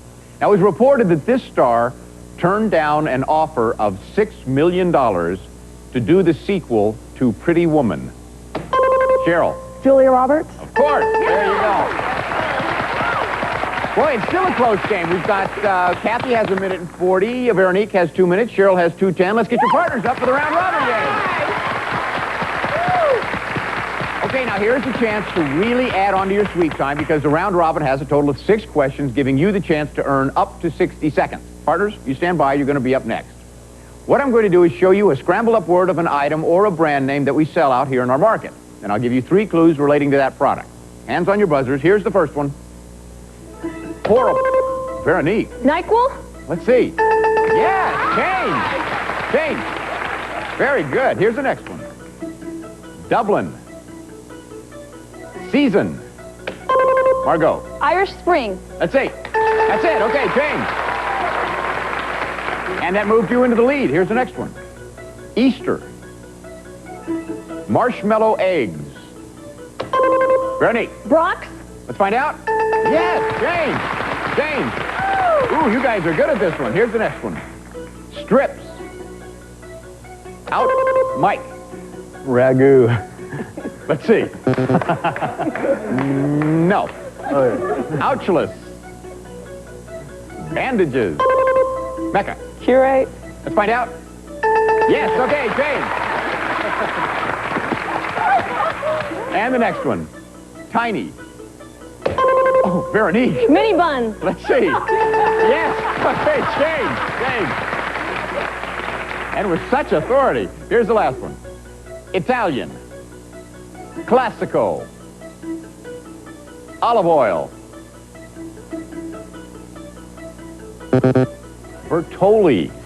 That's okay. Nobody got that one, so let's see where we're at. Mecca and Kathy, you have 1 minute and 50 seconds. Cheryl and Mike, you have 2 minutes and 10 seconds. Veronique and Margot, you have 2 minutes and 40 seconds. And the $100 you picked up in the mini sweep. Who's going to run the big sweep? Mike is, Veronique, and Mecca. So don't go away. When we come back, you're going to see Mecca, Mike, and Veronique running like wild through our aisles at a chance for $5,000 here on Supermarket Sweep. Promotional consideration provided by Spencer's. Everything children's clothing is meant to be. Durable, easy care, smart designs with comfort always in mind. Spencer's American-made children's clothing that will stand the test of time. The Hoover PowerMax self-propelled cleaning system for nearly effortless vacuuming. Cleaning tools neatly snap in the front storage case and side caddy for above-floor cleaning. PowerMax, Hoover invented it. Stay tuned to Lifetime. See who's going to win the big-time bucks on Supermarket Sweep. I'm actually here. Lifetime wants you to meet a...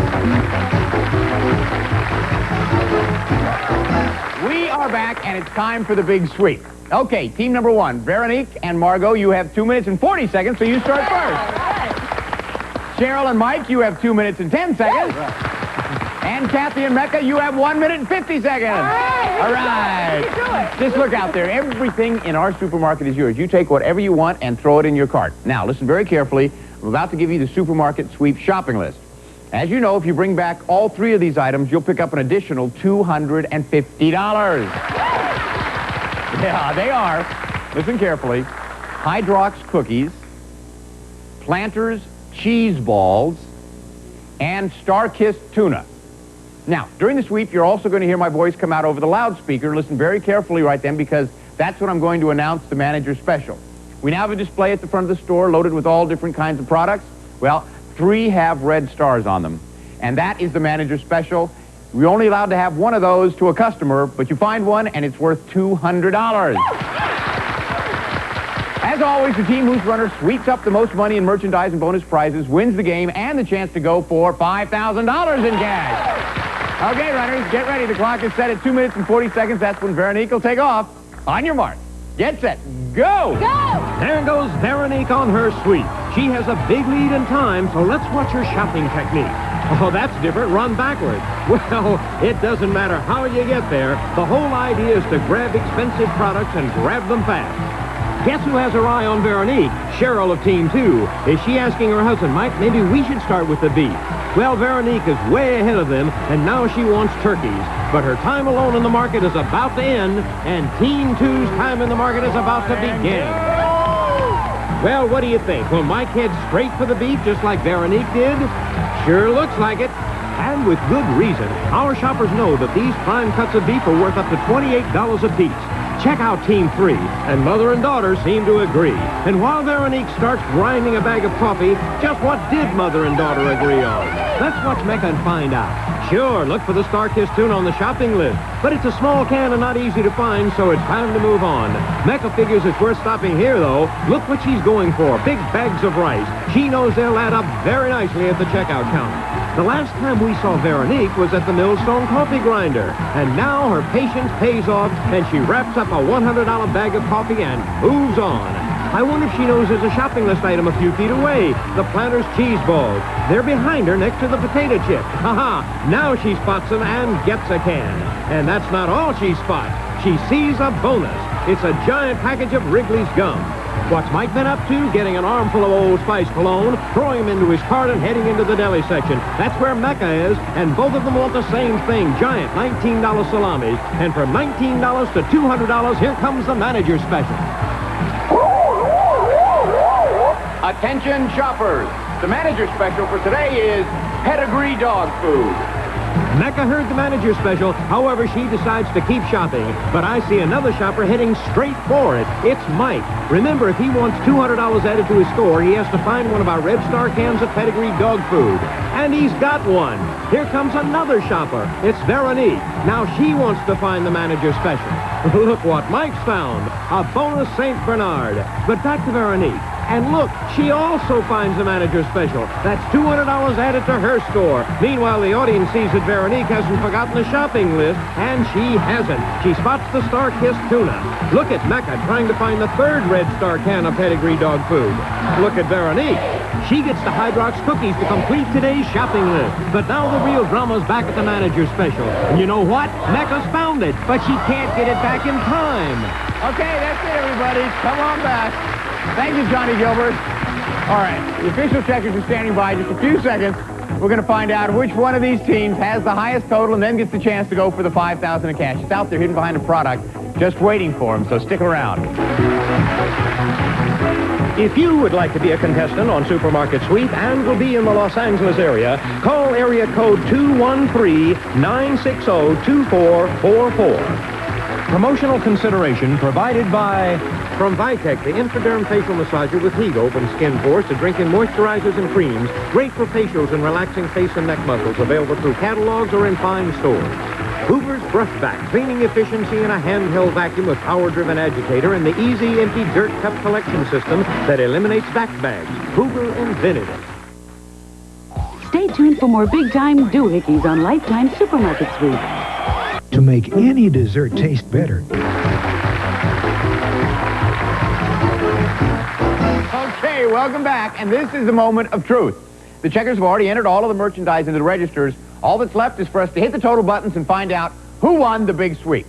All right, team number 3, Kathy and Mecca. Oh, Mecca, you had the manager's special in your hand, but you didn't get it over the line before the bell. But you got a lot of groceries. Let's see. Your grand total with all your groceries is $339. Good for you. All right. Cheryl and Mike, you did get the manager's special, so that's $200. Let's see how much your bonus is worth. $100. $100 for the cute little doggy. So that means so far in your register you have $300. Now, we add all of your groceries to that, and that gives you a grand total today of $963. Congratulations. All right. Veronique and Margot. I don't think this has ever happened before, but you got the coffee. That's $100. You got everything on my shopping list, right? That's $250. You got the manager's special. That's another $200. Let's see how much your bonus is worth. $200. You can't forget the $100 you got in the mini sweep. You got every conceivable bonus you could have, and that means so far in your register you have $850. We add all of your groceries to that. That gives you a grand total today of $1,199. Team number one wins the game. Thank you all for playing. We have some wonderful parting gifts for you. You got every conceivable bonus we had out there. Good for you. Well, let's see if you can make it a grand slam. Go for the $5,000. It's out there. You got a minute to find it. 3 clues to help you out. Do remember you have to solve the first 2 clues before you can go for the $5,000. Now, as soon as I finish reading this clue, the 1-minute countdown starts. Before we began, you chose bonus game number 3. Here's your clue. One crunchy kind of healthy Foodos is a bar called... Kudos. Go! Down here, let's go. Down here, candy. Do you think it's down at the candy? Or do you think it's at the cookies? Oh, here. Okay, If a jockey has a chili riding crop, you could say he's got a... If a jockey has a chili riding... Horse. No, horse. If a jockey has a chili riding crop, you could say he's got a... What the heck? If a jockey has a chili riding crop,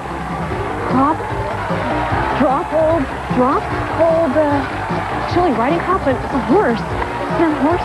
No, it's a hat. Oh my gosh, don't tell me. We got all this for chili. Right there. Oh my gosh. Cool Whip. Cool Whip. Oh my gosh. Where the heck is it? Oh, here. Think of the 17th letter. Think of my waiter of a good meal. 17th letter. Oh no! Oh my gosh. Well, you gave it your best shot. You got 2. Let me see that last clue. It was on the Cool Whip here. Think of the 17th letter of the alphabet. Then combine it with the added money you give to a waiter after a good meal. A tip. Q-tip. Oh my gosh. That's right. You got $400 for these 2, plus an awesome sweep. Gives you a grand total today of $1,599. Congratulations. This is David Ruprecht saying goodbye from Supermarket Sweep. Now remember, the next time you're at a checkout counter and you hear the beep, think of the fun you could have on Supermarket Sweep. Promotional consideration provided by... It's America's favorite jelly bean, Jelly Belly, the 5-ounce box of 20 delicious assorted flavors of the original gourmet jelly bean, Jelly Belly.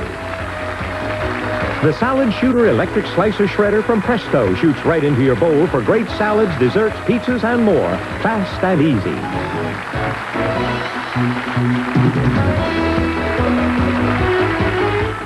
Coming up today at 4, abortion is an emotional issue, whatever side you're on.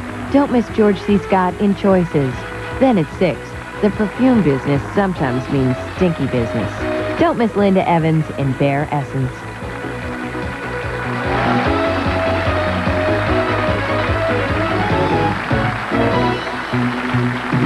This is Johnny Gilbert speaking for Supermarket Sweep. Supermarket Sweep has been an Al Howard production. Lifetime presents anything but the...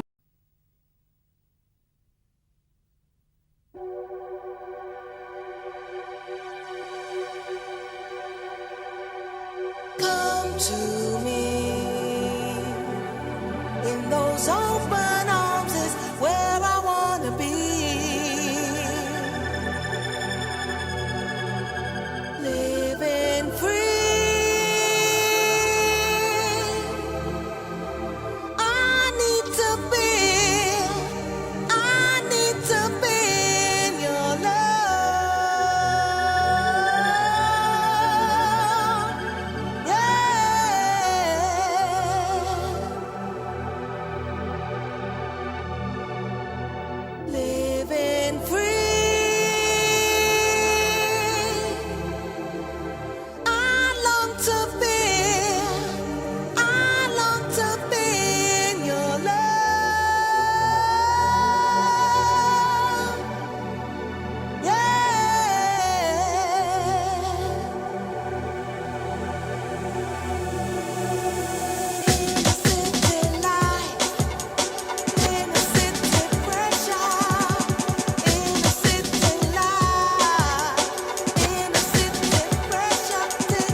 You are the last electric knight.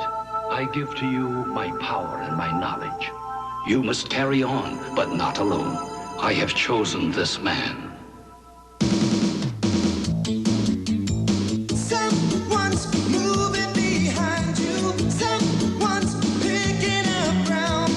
I've been chasing your heart around. Now you're finally let down. You and I, we're on to something better. Piecing it together, side by side. We're making the climb. It's gonna take time. So if we just trust tomorrow, you know we can't go wrong. Oh, you know the road will lead us right where we belong.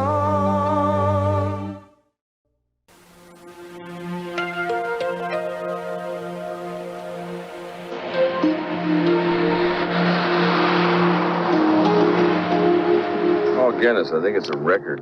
This is right. It can't be right. 2 Afghans and a sweater in the past 10 days. Rizzo, I've done my best work since you teamed up with us. Maybe I'll knit you something next. Hey, all right. I'm overdrawn again. How can this be? That's easy. You spend more than you make. Once you settle down like I did, you won't go wasting all your money on dates. Dates? I'm talking kids here. 1 kid. It's unbelievable how expensive he is. Tell me about it. I've got 3. You know what I spent for shoes alone for him this month? $60. And before you know it, he'll outgrow them. Rizzo, trust me, I'm an expert. Ernie's just doing what kids do. He's growing. Part of his job description. Maybe he needs a new job.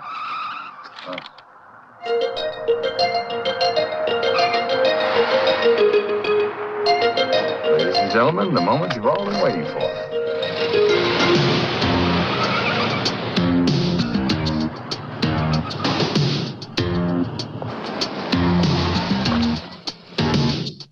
Hold it, police!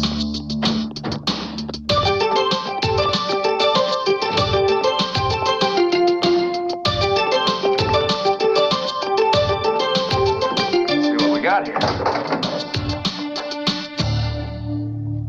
Yeah, it's a van full of brand new TVs and VCRs.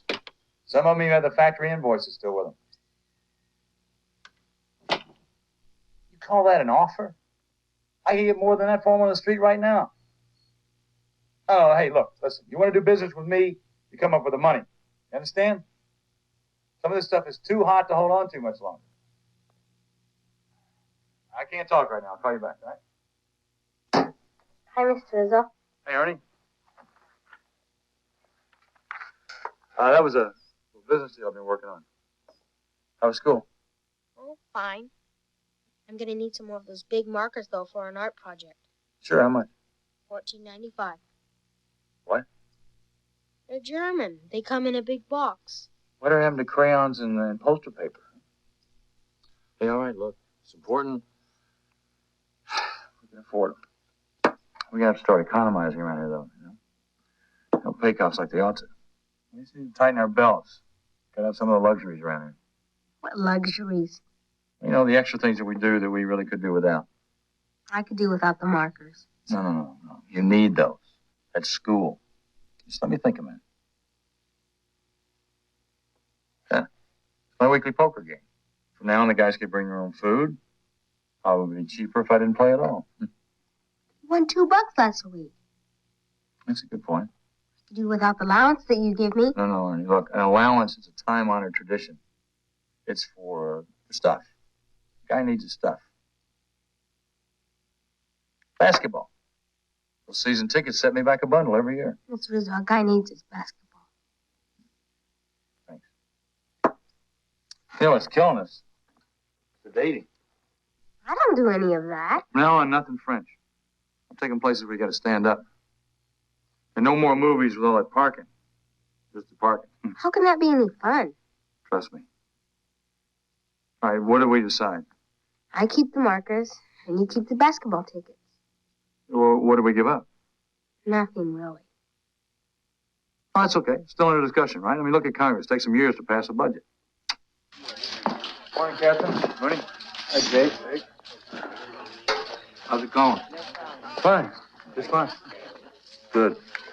If it ain't fine, you let me know, okay? Yeah.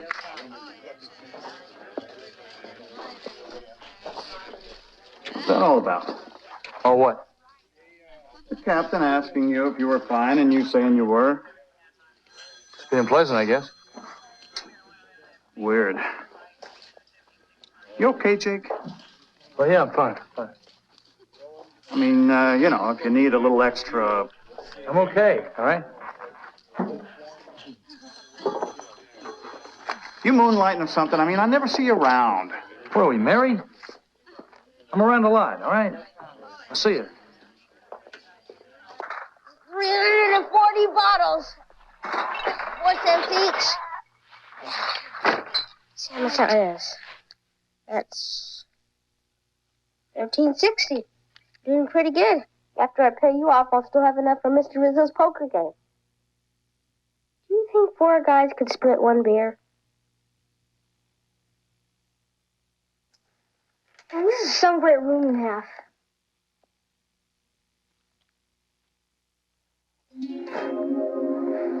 Whoa, look at all this stuff.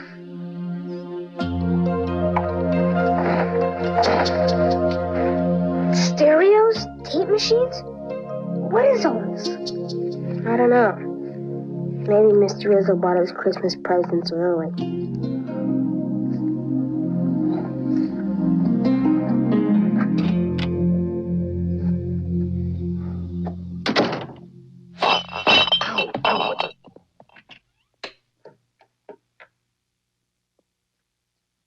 What is that? That is a poker game. What? Travis and I didn't have anything to do after school today. So we went out on the highway and picked up bottles. Look, Ernie, I don't want you going through garbage. And I especially don't want you out there dodging traffic. They're 4 cents a bottle. I appreciate what you're doing. But we're really not that bad off, okay? Mr. Rizzo, this outside business you told me about, does the stereo sets in the basement have anything to do with it? What are you doing going through my stuff? It was an accident. I didn't mean anything. You stay out of that. That's my business, you understand? You get to bed.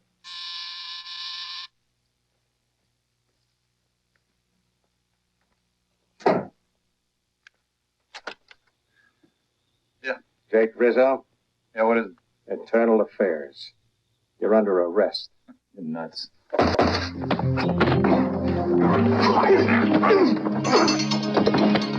He's all right. No, he's a cop. Ernie, it's a cop. Take him, too. Get the kid. Come on, Ernie. He's up. All right, he'll be okay. Do what he says. Come on, get your clothes on.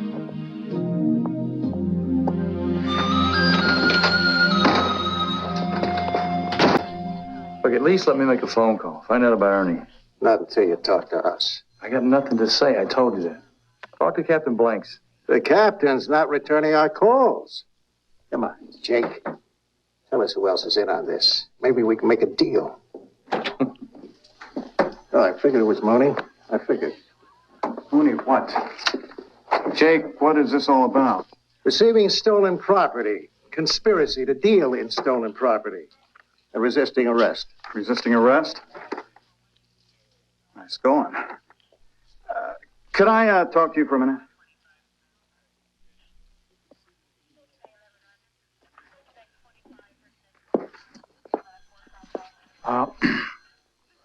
Could I talk to him?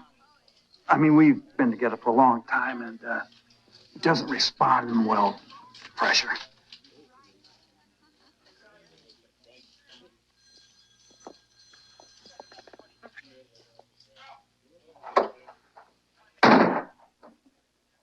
Tell me what's going on? I can't, Charlie. I wish I could, but I can't. Look, these internal affairs guys are out for blood. Now, maybe I can help you. I appreciate the offer. Okay. Just tell me one thing. You dirty? It's good enough for me. Oh, do me a favor. Already did. Call Patricia. She'll have Ernie out first thing in the morning.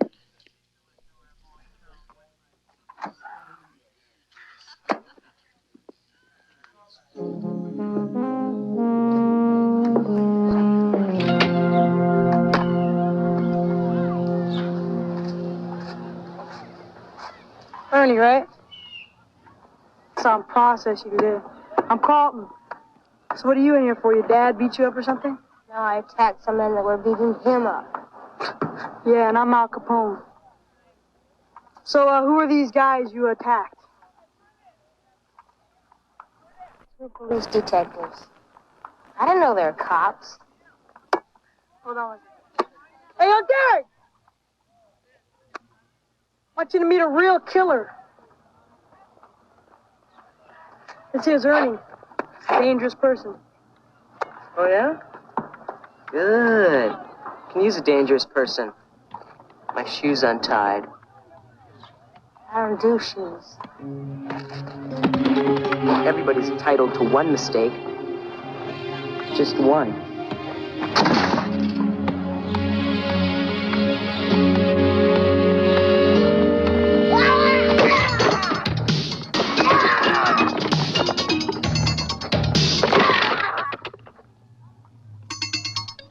Yeah, well, we'll be seeing you.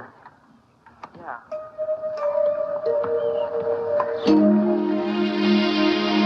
Ernie, I could try to fix it. I'll take care of it. Come on, everything's set. I found a better place for you. It's not really so bad. They put me in a cell with a guy I busted last month. I'm getting a whole different perspective on his problem.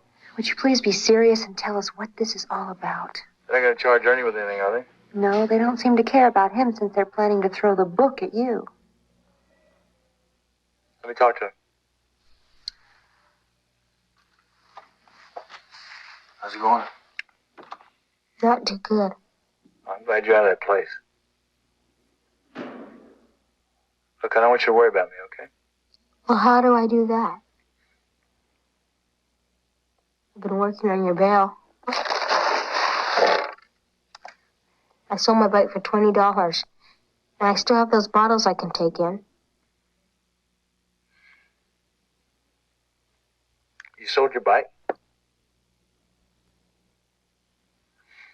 Look, Ernie, everything's going to be okay. I'm going to get out of here. No matter what you see or what you hear, please, trust me.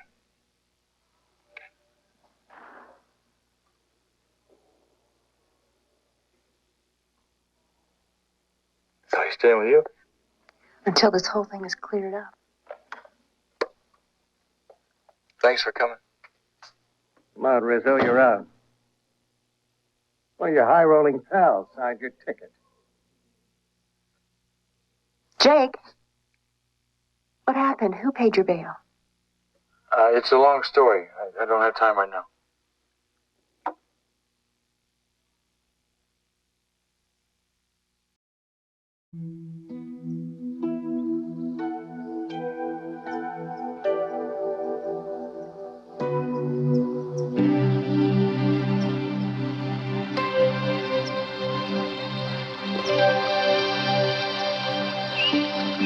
Sabu-san, when a young bird like that has never flown, how does he know his wings will hold him?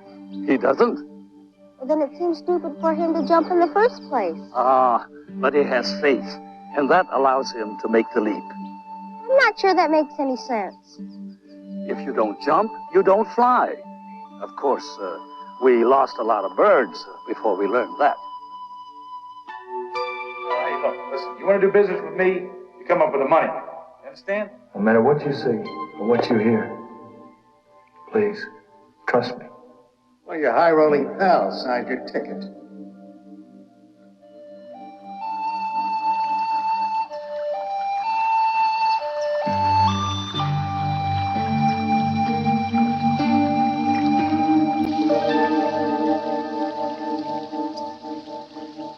How'd those jerks in internal affairs get onto me in the first place? They couldn't have figured it out on their own. Well, whoever it is knew you were getting close, so he got you before you got him. Yeah, but you and I are the only ones that know about this. And the DA. I had to let him in on it to get the charges against you fixed. Oh, great. Well, who trusts him after he's had one of those 3 martini lunches? Ah, who cares? This whole setup means my cover's blown anyway. It's unfair to let you continue undercover any longer. It's a shame, though. After the arrest, won't be able to plant anybody this deep. And I guess that means that whoever this scum is going to get away with it. Win some, lose some. Okay, all right, I'm still in. Lenny the shoe call. Said I might have some competition from a couple of boys in blue working with a civilian down in the Flores. If you go up that river, take a big paddle.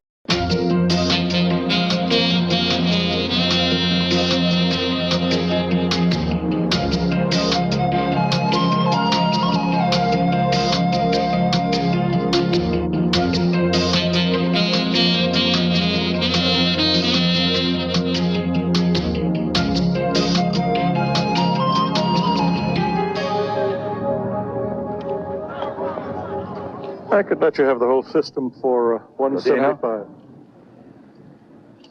Beat it. My customers usually have the courtesy to wait their turn. I had an appointment. My secretary can sometimes be forgetful. What can I do for you? I understand you're the largest wholesaler in Mill Flores. Yes, well, fame can be fleeting. I try not to let it go to my head. Didn't catch your name, Mr. Mr. will do nicely. We're in the same business, you and me, kinda. I'm being forced to relocate fast, so I'm offering a once-in-a-lifetime inventory clearance sale.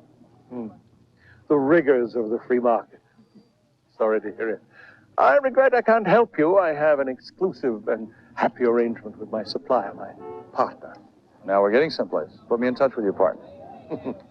Not a chance. Nobody calls him, he calls you. Well, he'll call you if he finds out you wouldn't turn him on to the biggest deal he'll ever see. What are you talking about? I'm talking about you ending up under a building somewhere if I don't talk to him. Okay. But you're crazy. I try. Follow me.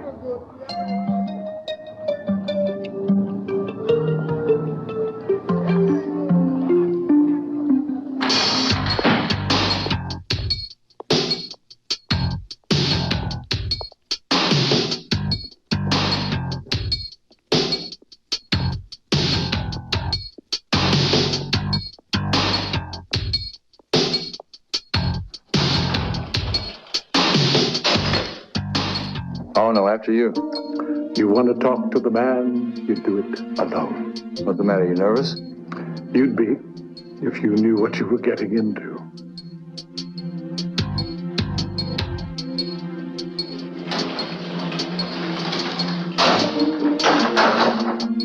Which way do I go? Down.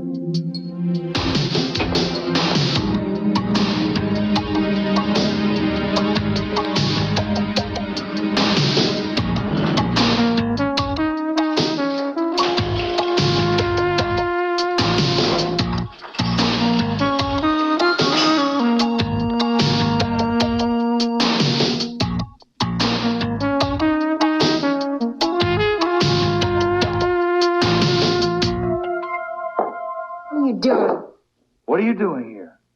Looks like you're in a lot more trouble than I thought. Honey, this is business. It's police business. Yeah, sure.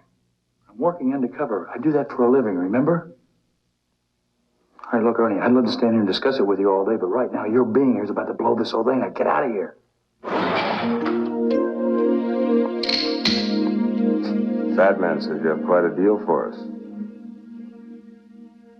This must be Ernie. Heard a lot about you, kid. Yeah, he was just leaving.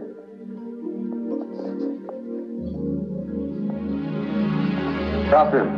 Better cuff the kid, too. Like I said, I've heard a lot about you.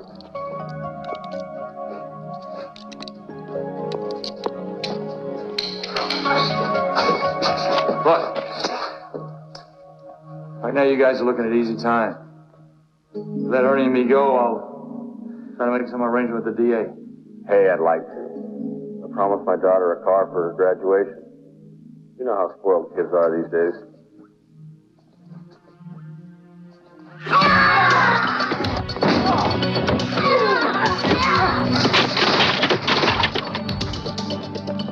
Ernie, quick, in here, go.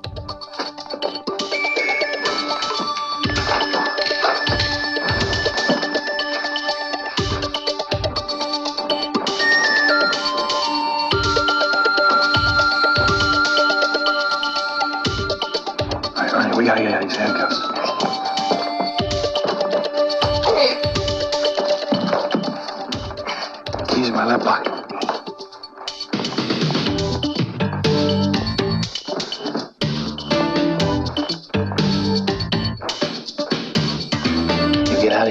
you can. You find a phone, you call for help. Yeah, but you don't... Ernie, don't argue with me. Come on, get out of here. Go on.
Now you're gonna have plenty of time to get that sweater.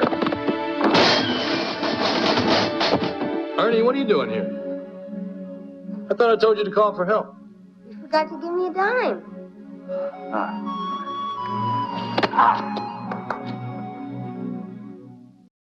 Anyway, Rizzo, I know you're going to get a citation for busting Marshall. But a bonus?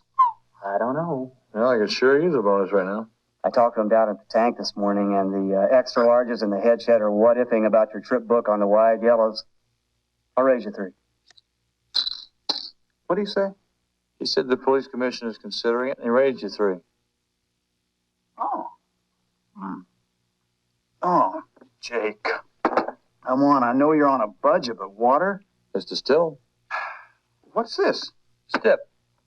No chips? What do you want, the world? Come on, play. All right, I'm in. Me too. What do you got? 3 10s. Not good enough, my friend. Mr. Rizzo? Yeah. I have 4 of these ladies with the funny hats on and a 7. Is that good? Youth. Next time Crawcheck can't play, we don't play. You with me on that? My $2. Oh. Family? Absolutely. Well, since Ernie's got all the chips, how about...